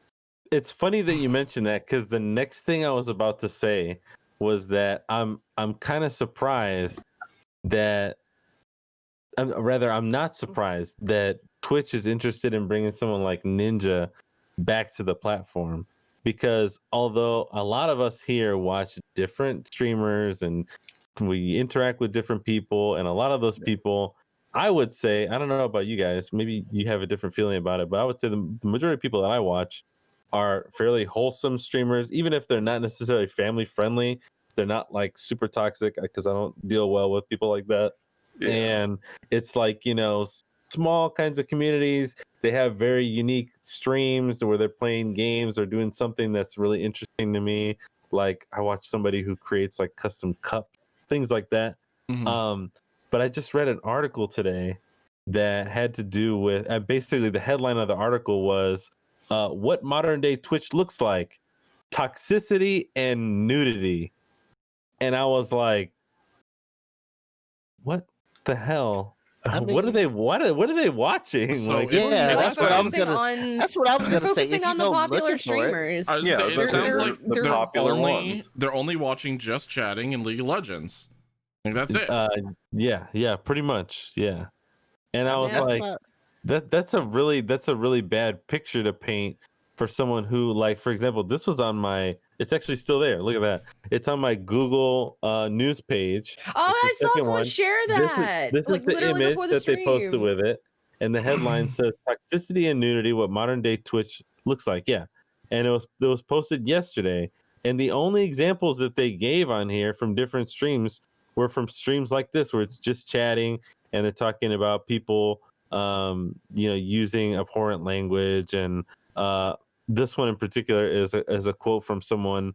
It says, "I love how your platform is okay with animal abuse and nudity, even though all five of us have talked about the fact that people have gotten banned for when they weren't doing that kind of stuff, right? and when they were." And it's just like it really makes a great place to flash viewers and throw cats while thousands watch. So I was a little, So they I was wrote a this little- whole article only about alinity. pretty Yeah. much, Yeah. pretty much. Clearly, Yeah, it just sounds like it's lumping together a group of people based on a small segment of people, which Right. Yeah. unfortunately everybody does when it comes to making articles, because that's clickbait. It's easier to get more views. But the do problem is that it's the But it's equivalent of writing worse. an article that has the headline that says Facebook is only for robots who want to rig the election. Oh, like- I know, it's stupid. Like, yeah, It's now we not know that beneficial. happened, but that's not the majority of people on the platform. Like, why are you saying Yeah. that? So again, what I was getting at is I'm not surprised that Twitch is trying to bring back a well-known name to the platform to kind of establish some sort of what's the word I'm looking for? Like a neutral. I want to say type of president, thing? but it's not a president. It's Kind of get like a higher like face to Like the a higher platform. standard. So instead of people saying, "Hey, what is Twitch?" and people responding, "Oh yeah, it's this place where a bunch of girls get naked and get money for exposing themselves on screen." It's like, oh, Tampa Beach. yeah, oh, Ninja, the guy who he plays Fall Guys in Fortnite. Yeah, he's on Twitch, and that's where he streams. That yeah, kind they of want like better representation. Mhm. Yeah, I mean, and I'm fine with that. That's fine with me. They can go to exactly like Boston says that OnlyFans and TikTok. They can go to that. They can go to that.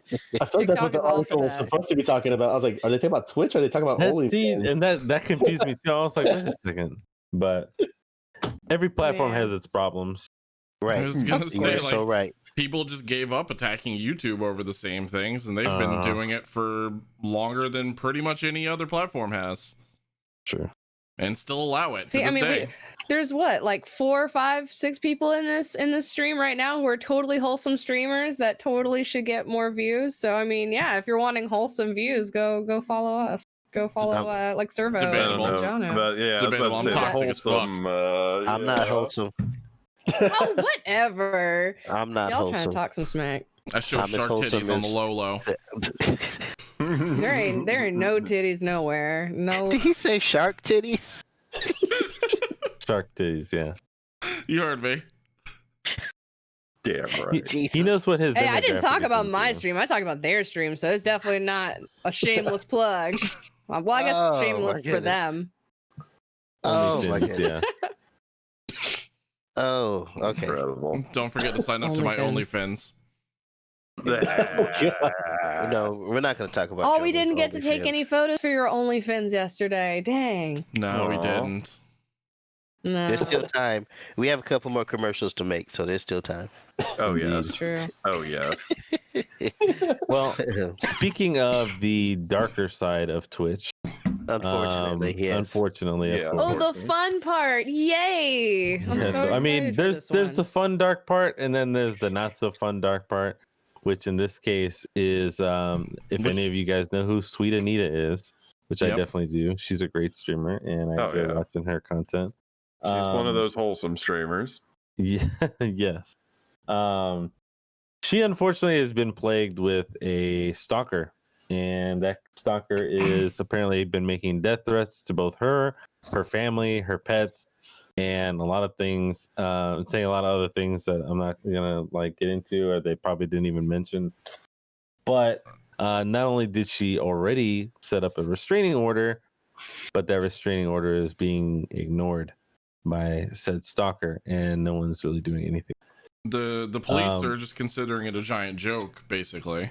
They're not Yep, taking sounds any of about it right. seriously. Yeah. I mean, and- Sounds familiar. Their comment was supposedly they're aware of the case, and that was it. Mm-hmm. So Yep. who knows what that's supposed to even be? But yeah, and Anita not- cut not a good. whole ass. Yeah, she cut a whole ass video Mhm. about all of this on her YouTube channel, and she got multiple people together to talk about it. And Right. she's done it on her stream as well a couple of times. She's had a few chats about it.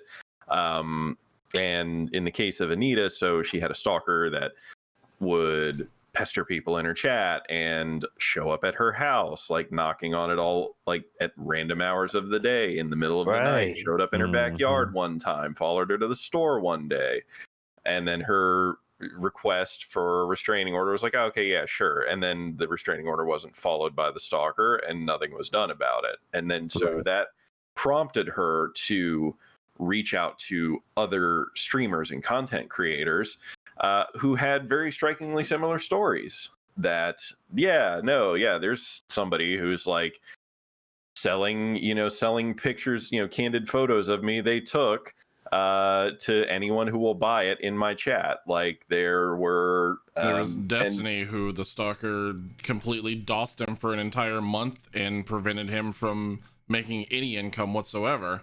Yep, and had the FBI show up to his house 3 times. Mm-hmm. Yeah, For and I think bullshit. Destiny was the one where he was, because it was she put together I think Servo mentioned a YouTube video. If we can get that link thrown in chat for people to take a look at.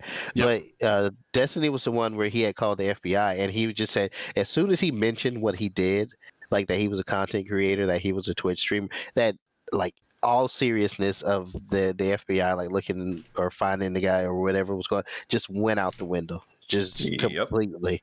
Yeah. So I thought that was, I mean, I knew that there was like something along this sense, like the toxicity or the what was going on Twitch, but to the extent of stalking like repeatedly where nothing is being done, I was like floored, like amazed that it's not being taken like it's Anywhere almost like in a sense seriously. someone has to wind up almost dead I mean, in the sense, and I mean, God forbid that anything like that happens, but in the same sense It where I mean, I can the, tell you from experience, they don't care. I had a stalker myself, and they don't care, especially if it's on a digital means. They don't care. They'll be Right. like, well, we can send them a cease and desist, but that's kind of all we can do. Unless something actually happens, we have nothing to go by. So just make sure you lock your doors and just do da da da da. I'm like, Well, that does not help me. yeah, and I that was going- leave sad. I'm my going to home. actually- Hello. I'm actually going to interject here on that point, just to piggyback off what you were saying, lad. Of somebody might end up hurt or dead. Somebody already has. Yeah. There was a streamer. She was 17, I think, 16. She's a young streamer. She got followed out. Somebody doxed her on her stream, stalked the shit out of her, and then propositioned her in his car. She did not want anything to do with that, so he fucking murdered her. And not only that, started selling shirts with pictures of the crime scene after he committed the crime on 4chan. Yeah, people are freaking horrible. Yeah, and jack shit gets done about this, and it's like, we're already past, oh, what if something happens? Stuff is happening. And I mean, Yeah. I was We're well gonna past say that. I was gonna say that's just like when the whole swatting ordeal was happening, Mhm. and Oh, yeah. nothing was done until one guy ended up dead because they had the wrong address that they showed up to, Yep. and Yeah. and it's outrageous, is what it is. Yeah, and I've mentioned it on multiple streams of ours. I mean, it's not just females, but I'm a strong advocate for that. I mean, female streamers, content creators, and all of that. I mean, females have already been kind of targeted to begin with before it became a big deal with streaming and content creating, but now it's kind of putting them more in a vulnerable position because of these individuals who are much smarter about finding this information and doxing them and getting their information and making them more vulnerable than they already were. And it's just, it was already not being taken seriously to begin with before they became much more prominent on streaming services. And now it's even worse. Now it's like, oh, well, you're a female and you're a content creator. Well, you were kind of putting yourself out there. So, I mean, what are we supposed to do? Like, I feel like they're not taken seriously even more so. And it's not fair. It's not cool. But it doesn't matter what gender you are. But I'm always strong advocate for, the female streamer out there. So, Yeah. I mean, I feel really bad. And I really hope that maybe something gets done. Maybe. We'll see. Maybe. We'll see. One could hope. Yeah. Yeah, I mean, Before I guess things get what needs to worse. happen is they need to, start adding a little bit more of these, I guess, protocols or what have you into like how law enforcement would respond to something like this. It's not exactly, something that's been happening for a long time in the sense that there's been stalkers around, but like on a digital means, like things are becoming easier. And then it's also becoming a little bit more difficult to a certain extent to like track down these people. So it seems like, it's kind of like from what I've seen anyway, and I'm just talking in a general sense about trying to find people who are doing things online that they're not supposed to be. It's, technology is always expanding and it goes both ways. But hold on, we can't say that it's kind of right time type of thing where they have to do something. So we can't say there needs to be a protocol because there already is. I mean, there not too long ago there was a video of the police going to the 60-year-old kid's house and put him under arrest because he was making threats online about shooting up his school. I mean, to me, this is the same ordeal. I mean, that's what I'm saying. It's like they're Right. using. That's what I'm saying. Honestly, if there's a protocol in place that says that if, for example, if someone's stalking me and I call the cops, why am I getting laughed at instead of someone being sent to find out who this person is and tracking them down? They're Obviously, judging the there's severity based on their own like perception. That's what I'm saying. Of what They're is doing it happening. as like a case by case basis. Honestly, it's not all treated the same. right. And why is that? We don't know. Then those things need to be Because looked at stalking and threats like that aren't immediate threats to your health at that moment. It's not, oh, they're going to come to your house right now. Whereas a threat to shoot up a school is much more serious. It's much more, oh, it's going to happen more. So they're going to take that more seriously. Whereas stalking, it's like, well, it could go either way. The person could just go away. There's no immediate, danger to them. So they just don't, they don't take it as seriously because they can. I don't know. I mean, I'm just saying from my experience. That seems like, and I realize it's not necessarily your opinion, but the way that sounds to me is like it's lazy. It's a lazy cop out. It is. It is. It absolutely is. I mean, I understand there's like a certain amount of resources that, like, for example, a law enforcement agency can, assign to do certain things like that. But I mean, it just seems to me if it was such a prevalent problem, and which it is, why isn't there a more of a prevalency of people saying, hey, we need something to be done about it, before it gets to the point where someone like this, or someone like the one that Moose is talking about gets hurt or potentially killed, or something like that. I mean, geez. I mean, if I knew, I wish I knew. I mean, I'm pretty sure every woman who's been stalked wish they knew why I wasn't taken seriously and what we can do to make that change. Because I myself wish I knew. It was not fun for me. So I had to deal with it for 2 years. So I don't know. I wish I knew. But they definitely need to make that change like now, because it's a little ridiculous. A little bit. Absolutely. Yep. Just a wee bit. Yeah. But at least she has the benefit, though, because she is such a, I don't want to say a big name, but she is very viewed. I mean, it's kind of making that issue kind of more prevalent and bringing more light to the situation. So it's a negative situation, but I mean, I guess in a weird positive takeaway from it is that it is a beneficial learning point that hopefully people will start to take it more seriously. Right. Yeah. Yeah. Exactly. So there you have it. That is that is the last topic that we had from our list today. I did want to go ahead and give a moment to, again, kind of interact with our special guest a little bit. Did anyone have any specific questions for Derrick? Yes. Yeah. So go ahead, Matt. Yes. It doesn't pertain to Wednesday's event. When are we going to find out Wednesday? No. I mean, oh god. The chat I know what we're looking for on Wednesday. I know we're looking for a pricing and the official release date. Did they announce the official release date?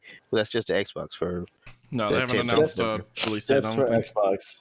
Okay, so I know we're looking for a release date, and pricing is for the PS5, and I'm not sure how much insight that you get, Derrick being our Sony representative. So, I mean, as far as what's been announced and shown, I mean, there's a digital and a normal unit. I mean, hopefully we can get a price and a date announced and everything like that. I mean, that's what I would want personally as a gamer, since Microsoft struck first already. I know a lot of people are gonna have questions, between what the two models are gonna be capable of and everything like that, like storage capacities and like. I mean, I get it. I mean, I know that's the stuff that everyone wants to know. Like, hopefully Wednesday we'll get it. I mean, my important thing is, like, I just want to know the line of games coming out. I mean, for me, for the holiday, Miles Morales, Spider-Man all day. Yes. Like, need that. Yeah, definitely need that game. I mean, honestly, the Ratchet and Clank game I'm looking forward to, because I mean, if you guys seen on the post of like the adaptive controllers and what they've been talking about, like what you can do with like the triggers and everything like that with Ratchet and Clank, like that is going to be such a huge thing for gamers to experience. And I know they're doing Dark Souls remaster. I'm just like, I wonder what it's going to do for the adaptive controls for that game. Like that I'm excited about. I mean, hopefully also this reveal, maybe we'll show some new stuff also, or some new content, or even just some new games announced and everything like that. I mean, me personally, this is not confirming from PlayStation thing. I mean, just anything God of War related, man, just an update. That'd be great. You know, I'm also holding out for, you know, a Bloodborne 2 sequel. But yes. I mean, John don't get it. I mean, but no, honestly, you know, even with the stuff they're getting now, so like, I would like to see more for Ratchet and Clank, despite that they had the what was it, our showcase? I think what was it, the Gamescom? Looked really good. Yeah, looked really good. Mm-hmm. But I need more Spider-Man stuff, man. That's the big thing for me. Another thing people ask me about, and this is not official, but I know like it was like a month or two back before they talked about the actual design of the system, how they had like the white plates, and someone was like, oh, maybe the plates would be switchable, customizable, and everything like that. I mean, I'm not confirming anything. That would be cool in the sense of that. I mean, PlayStation 4 did something with customized like accessories. I know if you guys remember the gold headset, the PlayStation Gold, the first run, not the current run, like you could actually switch out the plates. And I mean, that was a cool idea. It didn't stick around too much, unfortunately.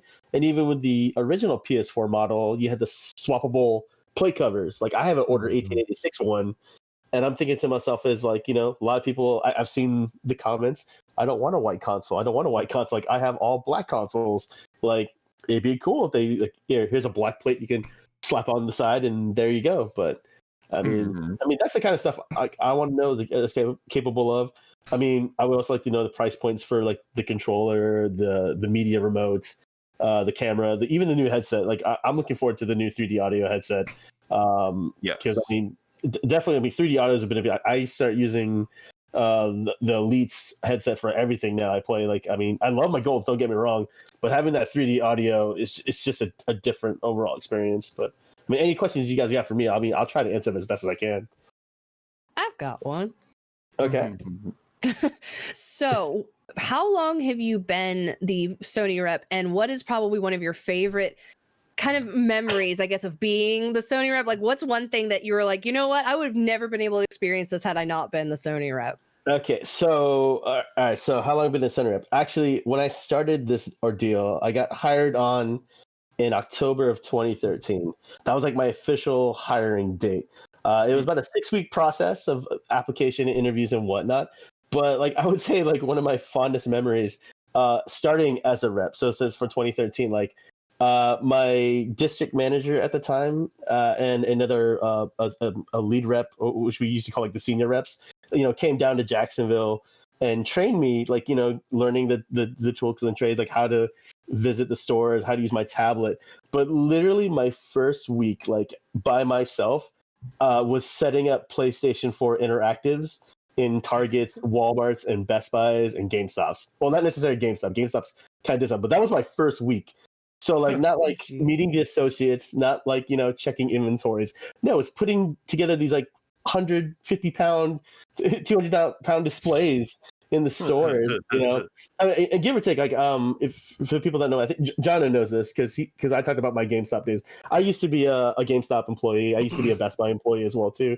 You know, and I've had my experience with putting together interactives, but not on the scale of what like like taking it from the back on, you know, taking off all the bubble wrap, you know, screwing together into the actual fixtures and everything like that. That to me was an eye opener because I was just like, I wasn't trained for that. Like my first 2 days was like, okay, this is how you use your tablet. This is how you pop up your survey. Nowhere in that 3 days of training was like, okay, this is how you put a PS4 interactive together. So I was like pretty much thrown into the water, like here, swim kind of thing. But that would be one of my fondest memories as being a representative for Sony. Yeah, you know, those did kind of just appear overnight every time that we would get a new interactive, didn't they? Yeah, we just walk in the store and it's there. Yeah, I mean, honestly, like the GameStop ones were probably the easiest because it was like shipped in one giant crate. Like it was like already pretty built. You just had to put like, I think 2 panels on the side and a bar, and then you just plugged everything in. Like it was good to go. Like some of the other stores, like, man, putting together those things, like even for me by myself, because like it's like, well, have a store associate help you lift it up. I'm like, yeah, give or take, you know, you go to Walmart and try to find an associate to help you locate an item. Like any Walmart. Yeah. Like you need to associate. It's always what? Oh, this is not my department, or B, I'm on my break, right? Yeah. Yeah. So I mean, yeah, it is what it is. But I mean, yeah, they were up. I mean, most of them were working. I tried my best to keep them all maintained, and updated. I remember Jono kept complaining to me, he's like, "When are you guys gonna put new games on here? like when's the new demo update, Derrick? You're gonna put on here?" I mean, like, well, you used to come into my super slow ass store, so I would have nothing to do all day but play the interactives because I didn't have customers. I had one. I think I had one GameStop assist. I can't remember which one it was, but like I think it was when the Blaze Blue tag fighting game was coming out. Someone on Reddit, I guess from another region in the United States, leaked out like, "Hey, like the Blaze Blue demo is on this interactive." So I guess one of my coworkers must have updated interactive before I did. So like I get constant calls and Facebook messages like, "Derrick, when are you coming in my store? I need you to update that demo disc." I'm like, "Wait, what?" Like I had no idea what was going on, like going in there at the time. But I remember once I got it on there, like people were like nonstop, like, "Hey, Derrick, you need to replace the controller." Why? Because it's broke. People were playing the Blaze Blue game. The X button doesn't work correctly. I'm like, oh my god. So I mean, I tried my best. I mean, no complaints so far from people for like, "Oh man, like this thing's busted, it doesn't work," or the rep never puts any good stuff up or whatnot. Oh yeah, I never cared. If it was broken, I'd be like, well, we're not an arcade, go home. Exactly. Yeah. Good point. Oh, you didn't know GameStop was actually a babysitting place? You just drop off your kids. No, I had no problems with kicking kids out. That was the town center. I had no choice. I was gosh.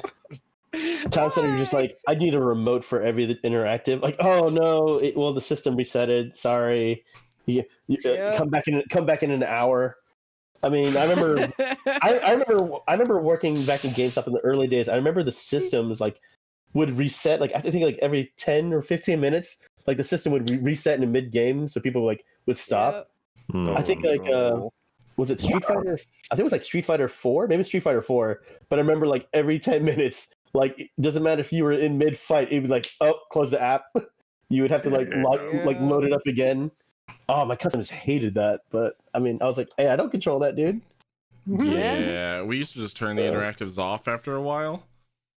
Depends on how long people were on. I'd be like, I don't know what happened. All of them shut off. I guess it was a power surge. Whoops. They're going through an update. There's an update. So you guys pulled the McDonald's, the ice cream machine is down situation.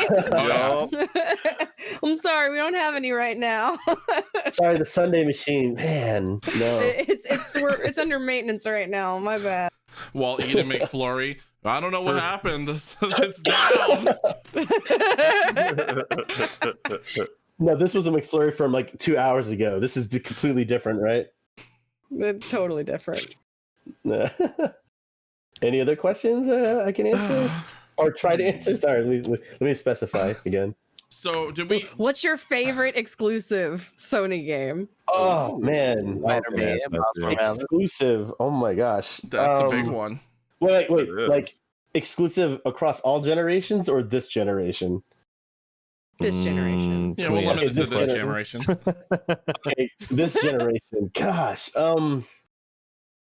Okay, I would say as of right now, if I had to pick it, Ghost of Tsushima probably is my like best overall exclusive. Like, it's tough. Like I would say, if you pick my top three, it's gonna be Ghost of Tsushima. Definitely Last of Us 2 was an interesting one for me, but Horizon Zero Dawn, like to me, like because it came from the guys. Does that count as exclusive anymore? I mean, it's on PlayStation. I mean, it's an exclusive for PlayStation. But Derrick, I know, but like. Okay, if we go top 5, the Bloodborne's gonna be up there in top 5. I mean, top 3. Like here's the thing. So Ghost of Tsushima is gonna be up there. Like Last of Us 2, it was really good. I mean, honestly, Spider-Man was an amazing game as well too. It's like every time a new game came out, like that list always kept changing. But like before then, like if you take it before like a year ago, it was like God of War, Spider-Man, Bloodborne. Like those were like amazing games. But like I mean, definitely Ghost of Tsushima like just struck out like man, this is what I wanted in a samurai game. You know, I mean, don't get me. Sekiro is a fun game as well too, but Ghost of Tsushima, and you know, even the $60 game with the stuff that came out, they're like, oh, here's this multiplayer coming out that you can play with your buddies, and it's gonna be free. And it's like, damn, you just keep giving us stuff, man. Like, come on, guys, you're insane. But that would be my my favorite exclusive right now is Ghost of Tsushima. Like, I don't know if I told you guys this story or you should have saw my Facebook, but on Facebook, my Sony employees, all full-time Sony employees in North America, in Europe, they ran this contest. It was on the Facebook. Someone shared it, but when the game came out on the Friday, they actually issued a challenge to the employees. It was like the first 50 employees that could get the platinum for the game. Was going to be raffled, or if you were reported that you did it, you got this the shield guard on the Jin Sakai's katana blade, and they were like custom made.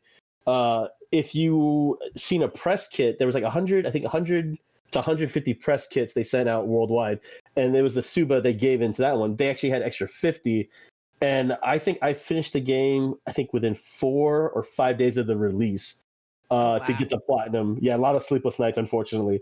But I was one of the 50 that actually completed it and actually got the Suba in a nice little box with a wooden box with a design on it. And I'm like, dude, this is amazing. Like, I'm like one of the 200 people that has this particular item. That's and awesome. I'm like, yeah, and I'm like, in my head, I'm like, so I have the sword guard.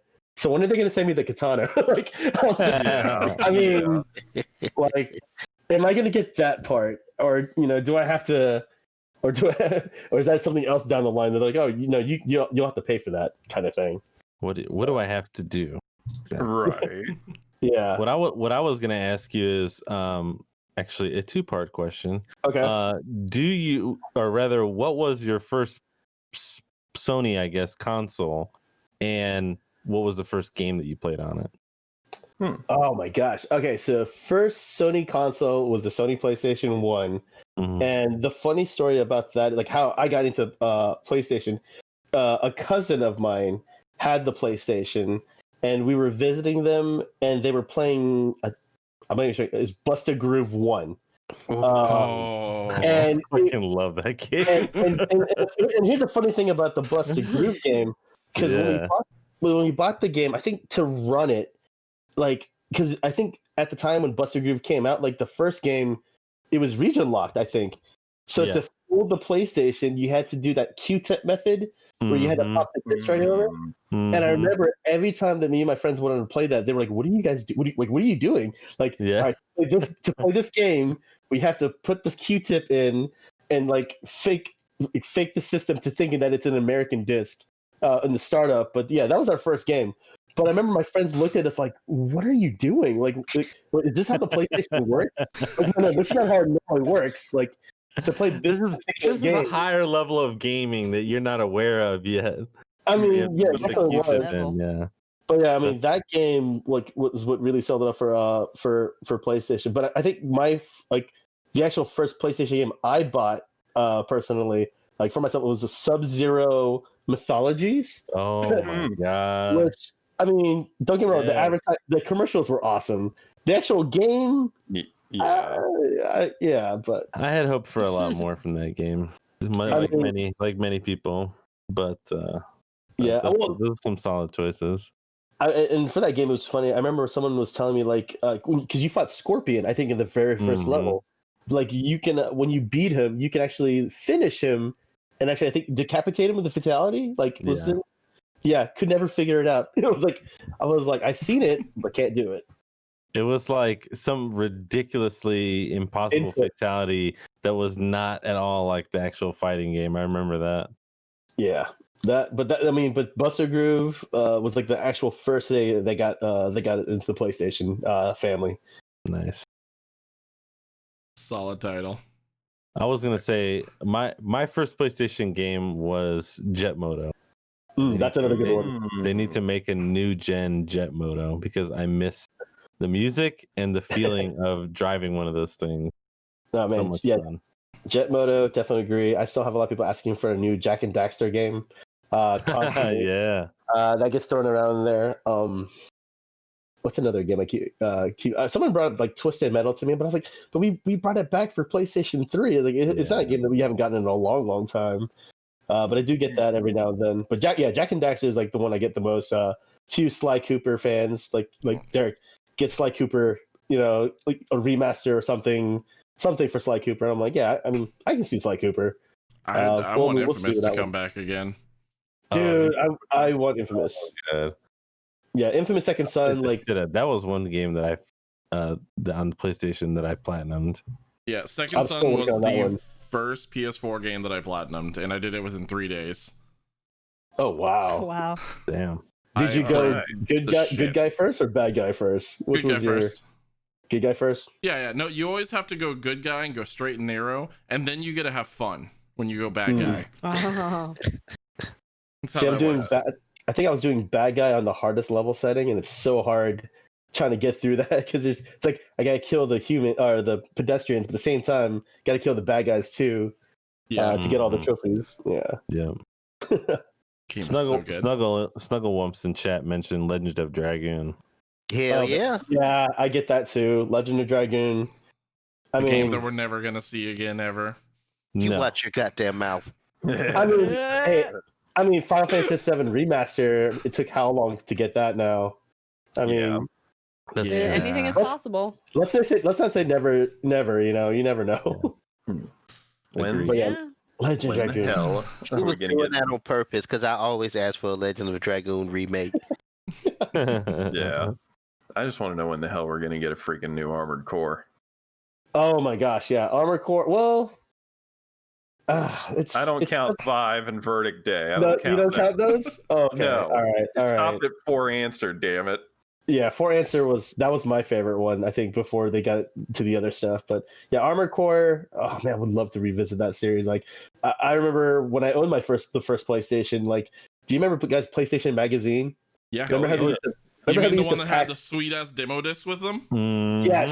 Yeah, yes, man. Exactly. I miss those. And my first the first demo disc I got one of those magazines had the Armored Core demo on it. And I remember I played the crap out of that demo, but never owned the first Armored Core game. Like, that's all. Because when you're a kid, games are getting a new game or trying to convince your parents like, hey, I need a new game. Like, well, you got plenty of games. I played that demo disc to my heart's content until like one of my best buddies in I want to say middle school was like, hey, I have Armored Core, but I finished it. You want to borrow it? I was like, yeah, heck yeah, I want to borrow it. But yeah, man, like Armored Core definitely. I would like. Oh, here's the thing: if Armored Core were to come back, would you want it to come back as just a standalone game or with VR? Not VR. I can't handle the VR. I played a mech game that was like that, and the boosting and rigs. I was like, yeah. I feel like if I wanted to play Armored Core in VR, I'd just play Mech Warrior. But Zone of the Enders came out in VR and it did pretty well. Yeah. It did make people dizzy though a little bit. Well, you're in a giant mech flipping around. Of course it is. Yeah. But no, like that VTOL game. So just like. But I remember people playing Riggs Mechanized League Combat, and I remember people were getting like super nauseated because like with the jumping and the traversing. But no, definitely Armored Core I hold a dear in my heart. I would love to see it come back. I mean, if they want to add VR support to it, that'd be great. But I would prefer no VR. But then again, I played Ace Combat 7. Here's my dream for Armored Core. I'm just being honest. Because I really like Armored Core, and I haven't played a good Armored Core like the some of the original ones in a long time. But my dream for an Armored Core would be take something like the format of like Call of Duty Modern Warfare, for example. Let me build a mech like the way I build a gun, take it into battle, level up, unlock a bunch of just release tons of millions of different parts, on a regular basis in a season-wide thing, make it multiplayer, and just like let everyone just go to town and make all these crazy-ass custom Armored Cores. That's my dream for Armored Core. And sounds like what Master of Arena was almost. Yeah. Well, I think what was that? There was a only download Gundam game, Battle Operation 2. Yeah. That plays like Gundam. I mean, it's Gundam, but I mean, it's got that right idea. I see what you're saying, but like to me, the pace is a little bit too slow for me. Like, I much prefer the fast bit. Well, I mean, the Armored Core style. You get to choose the pace based on the build of the core. Yeah, I'd be 100% for that. I'm trying to remember who was the developer for Armored Core. Was it Namco? FromSoft. It was From Software. Yeah, I don't know. With the way they're going with games, I don't think they'll ever revisit that. That's why we're never going to see it again. I just, yeah. I hope there's that one employee is like, like, hey guys, what's the next game we should build, or make? The guy's like, hey, Armored Core, gotta have that one guy. That one guy that works at From Software that's like, hey, so I was watching Remnant Gamers the other day, and they were talking about. No, that one guy better say Legend of Dragoon, or I'm gonna find him. Oh my But god! FromSoft doesn't make Legend of Dragoon. It doesn't matter. He better say Legend of Dragoon. Man, if From Software did Legends of Dragoon, that game would be fucking stupid. A From Software Legends of Dragoon would be crazy. Let's not distract them. I still want Elden Ring sometime before I die. Oh yeah, I know, right? Like, good God. Just give Armored Core to Platinum Games. I'm sure they'll have fun with that in some way, form or another. Oh, that would be good. I mean, it'd be off the wall crazy. Like, I don't know, maybe Suda 51 crazy, but I don't know. I mean, Platinum Games, like, I don't know. I feel like they would do a really good job with Armored Core. Honestly, or if anything, I would give Namco Bandai a shot with Armored Core because, like, with the Gundam games, they've done a really good job with Gundam games. I could see that. I could see that. Some of the Gundam games are good. Sorry. Sorry. It's very 50-50 on whether or not they're good. As long as it's not that Gundam Builder game. What was it? Gundam Breakers? Yeah, exactly. Exactly. That's what I'm saying. It's 50-50. It's either great Gundam or it's Gundam Builders. Yeah. Oh, wow. HD remaster of Gundam Wing Endless Waltz on the SNES, please. I don't know who made that game. I don't know. So Blade in chat asked where Kingsfield, the Kingsfield sequel is. Yeah, I don't know that one.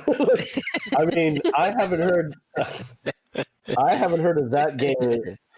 Actually, this is probably the first time I've heard that game in a while. Like, I don't know. I wish I could be optimistic and say at some point, maybe. I don't know. I think it's just one of those games, like, that people are gonna want, but it just won't happen. Like, one of the games I love for PlayStation, it was on PlayStation 2, The Bouncer. Yeah. Oh my gosh, love that game. I remember like renting that game so many times from Blockbuster because that was like the cheapest way to get it. That was a Squaresoft game, wasn't it? I believe it was published by Squaresoft, but it was developed by a studio that no longer exists. Yeah. Right. So I'm like, I'll never get a remaster of it. I mean, I would try to find a physical copy just to have it to my PS2 collection because the game was just awesome. But yeah, I feel like it's just one of those games like we'll always want it, but we'll never get it. But then again, I take that with a grain of salt. I never thought we would get Shenmue 3. So, oh my God. I mean, I own that game and the remaster that came out on the current gen systems, even though it's so dated. But like, yeah, never say never with that one. But man, Kingsfield, my gosh. I mean, maybe a limited runs kind of deal. I don't know. Never say never. I will say that. I mean, just if you keep twittering, tweet about it, talk about it on social media. Like, I'll tell you guys a funny story. The Crash Bandicoot game that we relaunched, the remaster, right? The Crash Bandicoot game. So when Sean Layden came out, was it PSX? I think it was either the first year or the second year. So when he came out with the Crash Bandicoot shirt, do you guys remember that stream? When he came out on stage, he was like, "Oh, let me take off my shirt." It was a Crash Bandicoot shirt.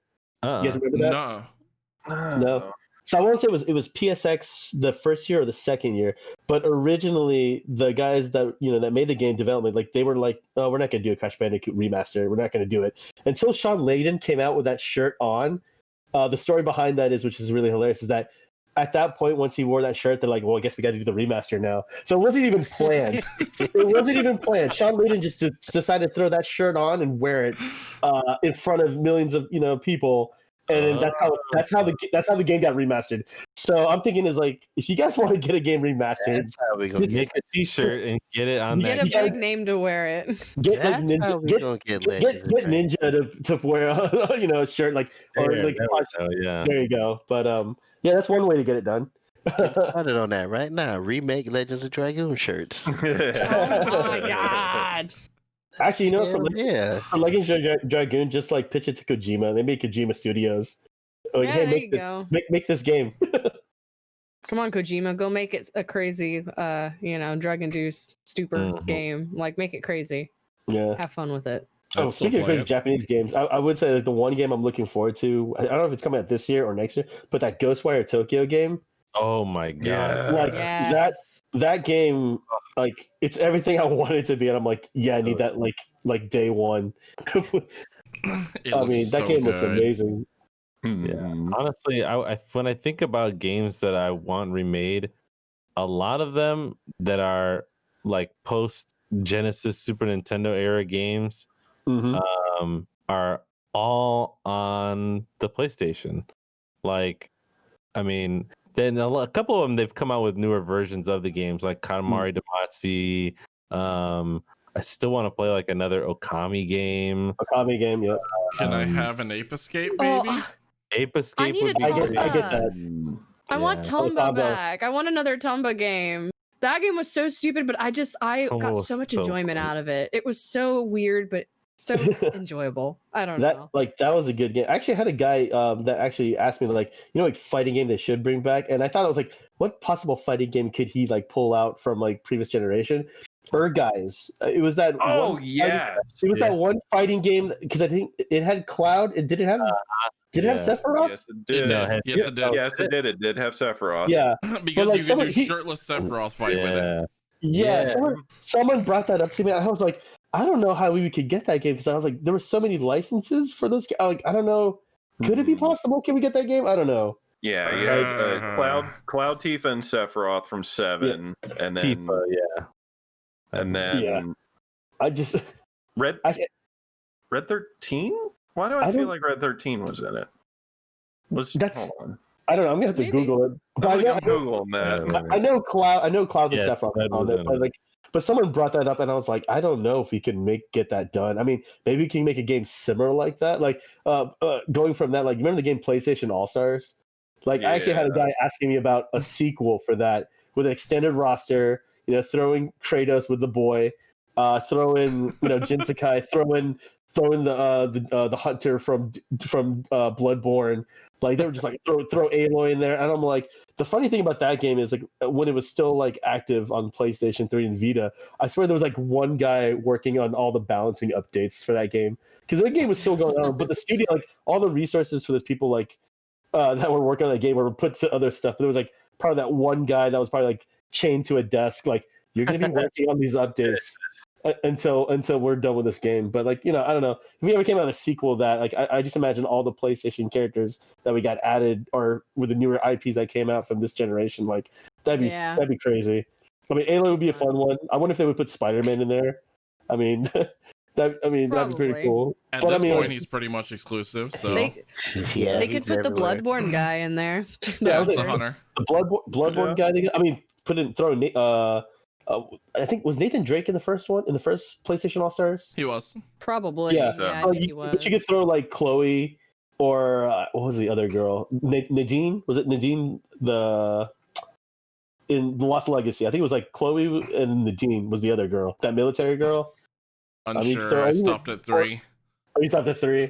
I mean, they could put Drake's brother in there. I mean, you could put so many other characters in the game. But I mean, yeah, that game. I mean, I played that game as much as I could. Before then it's like, oh, we're not supporting anymore. They had. Can they put Wander from Shadow of the Colossus in there? I mean, that I would imagine so. Yeah. And his ultimate would be like calling a Colossus down and knock everyone out of the ring. The whole level just stands up and everyone falls off of it. It's that giant flying bird Colossus, and you just gotta stay on top of it. Oh, I mean, geez. possibilities are endless, man. Get another one of those. I'll take a Shadow of the Colossus game any day. Yeah. Oh man, yeah. The remaster was done so well for that. Yes, like, it was. I mean, I would love a sequel. I don't know if they would ever do a sequel for that one. I mean, I could see them doing Well, so we got Shadow Colossus remaster. Eco would be really great. I think not a remaster, but a remake. Yeah. Would be pretty cool. Last Guardian 2 would be interesting. I mean, I'm not like demanding I need that immediately, but like Last Guardian was a fun game. Last Guardian was a lot. Yeah. What about another Nier? Oh man. Well, aren't they working on a Nier game? Or is I a Nier think game they coming are out? working on a new game. Yeah. I don't you want a sequel to like Nier Automata? Like that particular one? Or like I mean I'll be okay with any Nier game, but I thought they were working on another Nier game though.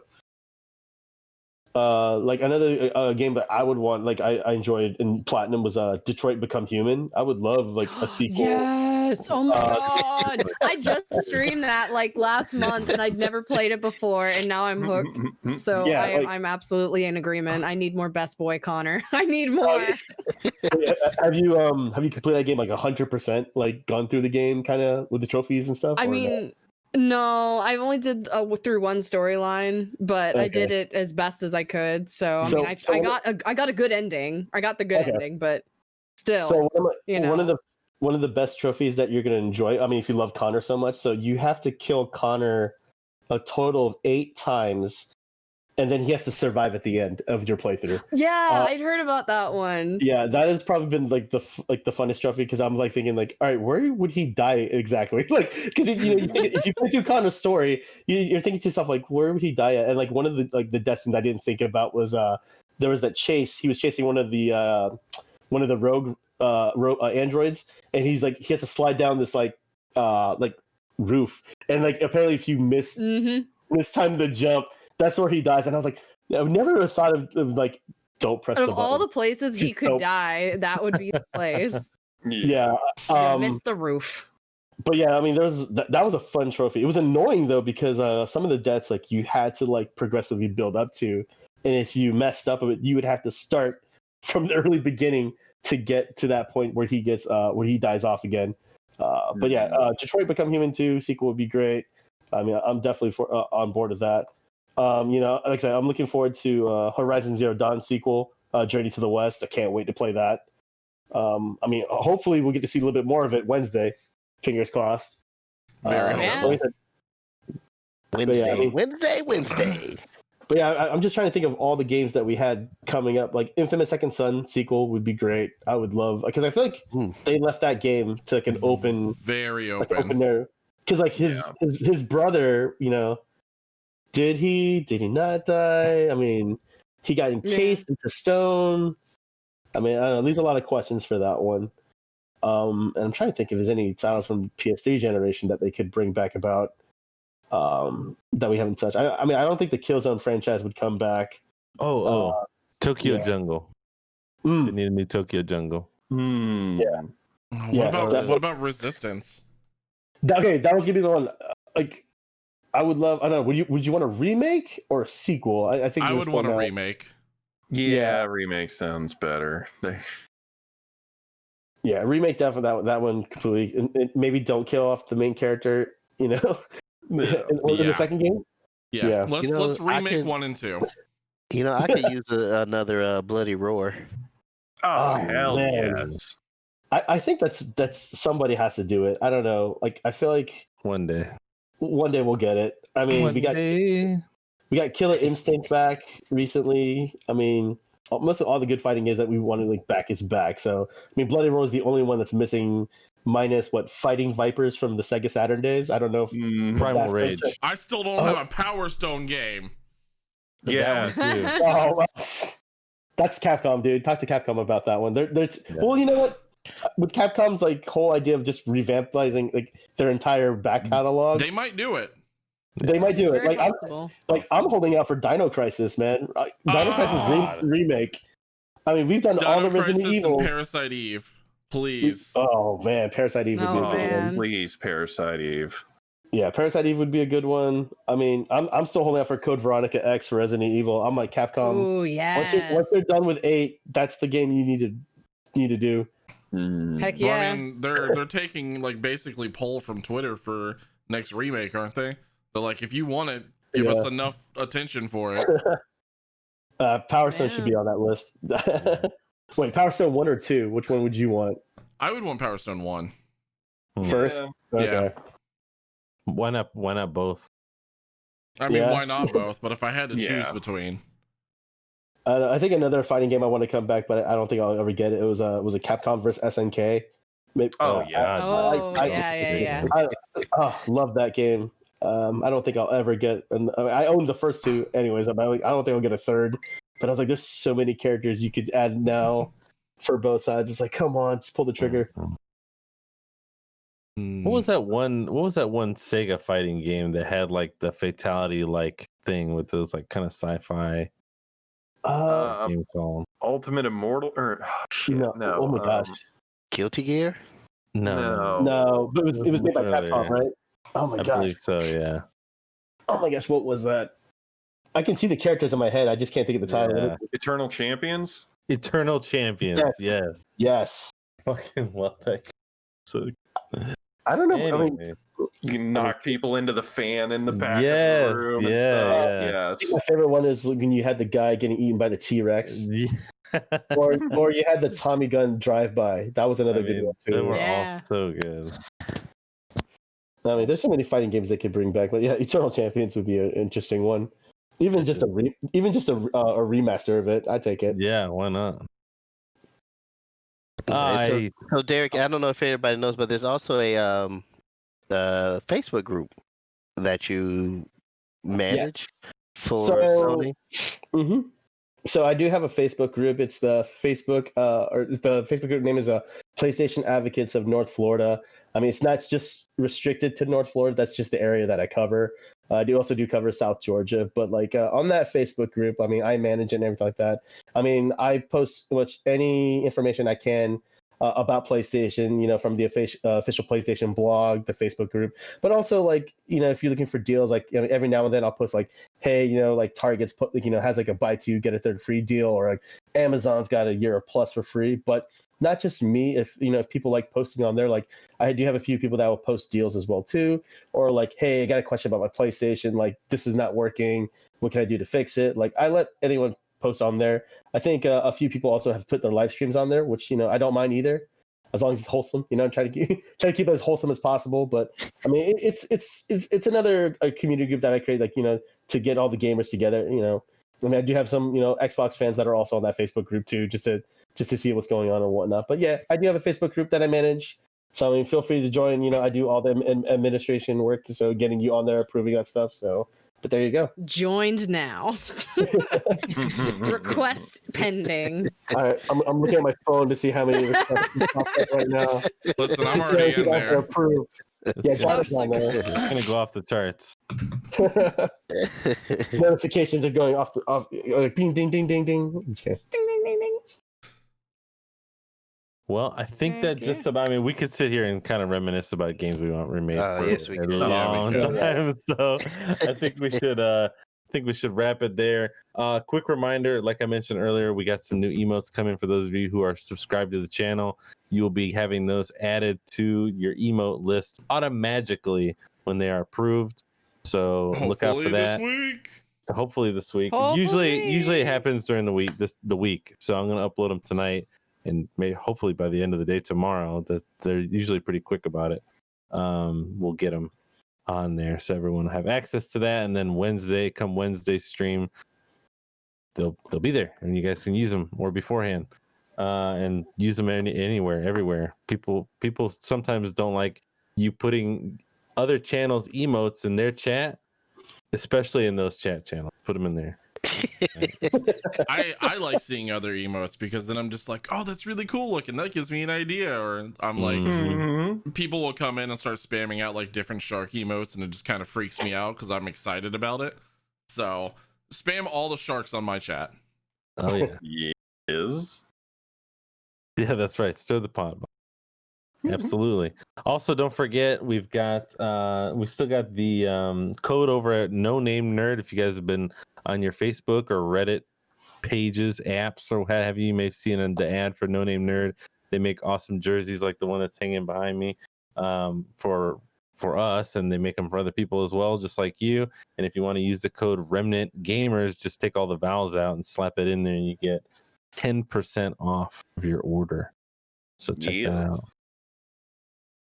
Jono, would you like to let everybody know where they can find us? You can find me on the corner of 3rd Street and No, Water. all of us together. Oh, The right. As a unit. We're still live, Jono. We're still live. My bad. I'm just, I need more business. All right. I got you. If you are not able to catch us live, you can catch the audio podcast on the audio platform of your choice. We are on Spotify, Apple Podcast, I think technically still Apple Music as well, Stitcher, Deezer, soon to come Amazon Podcasts. Pretty much anywhere that you find audio podcasts, you'll be able to find us, as well as the videos on YouTube and Buzzsprout and our website, remnantgamers.com. Yee. All right. Any closing comments before we say goodbye? I just want to take a quick second and say thank you, Derrick, for joining us tonight. Yay! It's very much appreciated. Stealing my shine. Bringing this Ubisoft.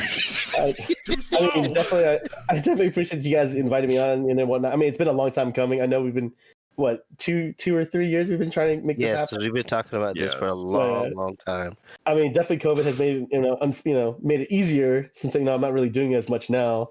But definitely, I mean, if you guys want to have me back on here again, I mean, I don't mind doing this at all. I mean, maybe after Wednesday, we'll see. Sounds like after Wednesday, we're just gonna schedule it in. Yeah. I mean, we can talk. Can we get pre-orders through you? Oh, no, get the low discount. No, unfortunately, I'm under that. I'm so far on that bottom of that totem pole. I wish I had more pull than that. I mean, I will say this. I mean, if you are trying to get one up, so I don't know if you guys are familiar with it, but like PlayStation actually has a direct website. So it's PlayStation Direct. So if you need like certain games controllers, like for the longest time, I know people wanted the Kingdom Hearts Pro. Like that was a very sought after Pro. Like, you mean the one that I have that Jono hates me for? Yeah. So PlayStation Direct actually had some left over, and customers can actually order it from them and actually have it shipped to their house. So I mean, if there was some rare stuff that you want to find, like something like the rare like color controllers, like the what was it, the blueberry blue one that came out not too long ago and came back through. Is the Monster Hunter one on there? No, dude, don't get me started. There's just some things I want that site to have. But I will say this: if you are trying to find a PS5 and you're having a hard time finding it in retail or whatnot, this is a new thing that PlayStation is doing. So definitely check out that website because you never know, you may luck out. Like I just recently threw my hat into the raffle, trying to get like the lottery ticket, trying to see if I could get a PS5 pre-order. Just in case, you never know. But but PlayStation Direct, I definitely recommend checking out if you haven't. Definitely doing that. The other thing I was going to say for PlayStation, if you guys haven't seen our gear store, it's gear.playstation.com. Like if you're looking for shirts, collectibles, mugs, backpacks, it's a place where you can find all that kind of stuff with PlayStation. Inquire like if you like certain like brands like God of War, Last of Us. Ghost of Tsushima, they have a ton of stuff on there. I would definitely say to check out as well too. They had some Bloodborne stuff on there last time I looked too. Oh yeah, like definitely. I think it was like this one Bloodborne mug I wanted. It was like a metallic mug, I think, and it had the hunter's mark on it. Yes. Yeah. I missed out, man. Dang. All right. Well, I think that just about sums it up again. Derrick, thank you very much for joining us. We hope to have you again very, very soon. After Wednesday. And sometime after Wednesday, preferably. Sure. And we'll see everybody in chat soon. Thank you guys all for being here, for your subs, for your bits, and just for your viewership. We really appreciate it. Muse, you want to check us out, please? Absolutely. Quite the quandary of collectible, quotable quandaries, but no new Quake games. I am queasy at the thought. Unlike the Quaid brothers, we won't quit when the FBI comes questioning our motives. Consume quad quesadillas from Quiznos and quench your thirst by quaffing a cubit of Quaaludes. It's your life quest. Don't let anyone tell you what to do with it. Yes, Queen, slay all day. Quack, quack, motherfuckers. We're out. Beautiful. All right. Let us hit the raid button. We out. Go neat, go neat. Are we raiding?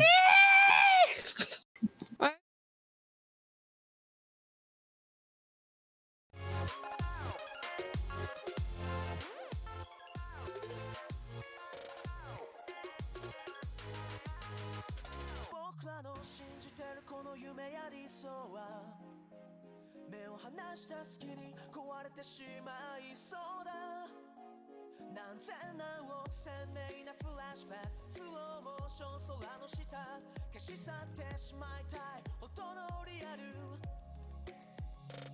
予測不能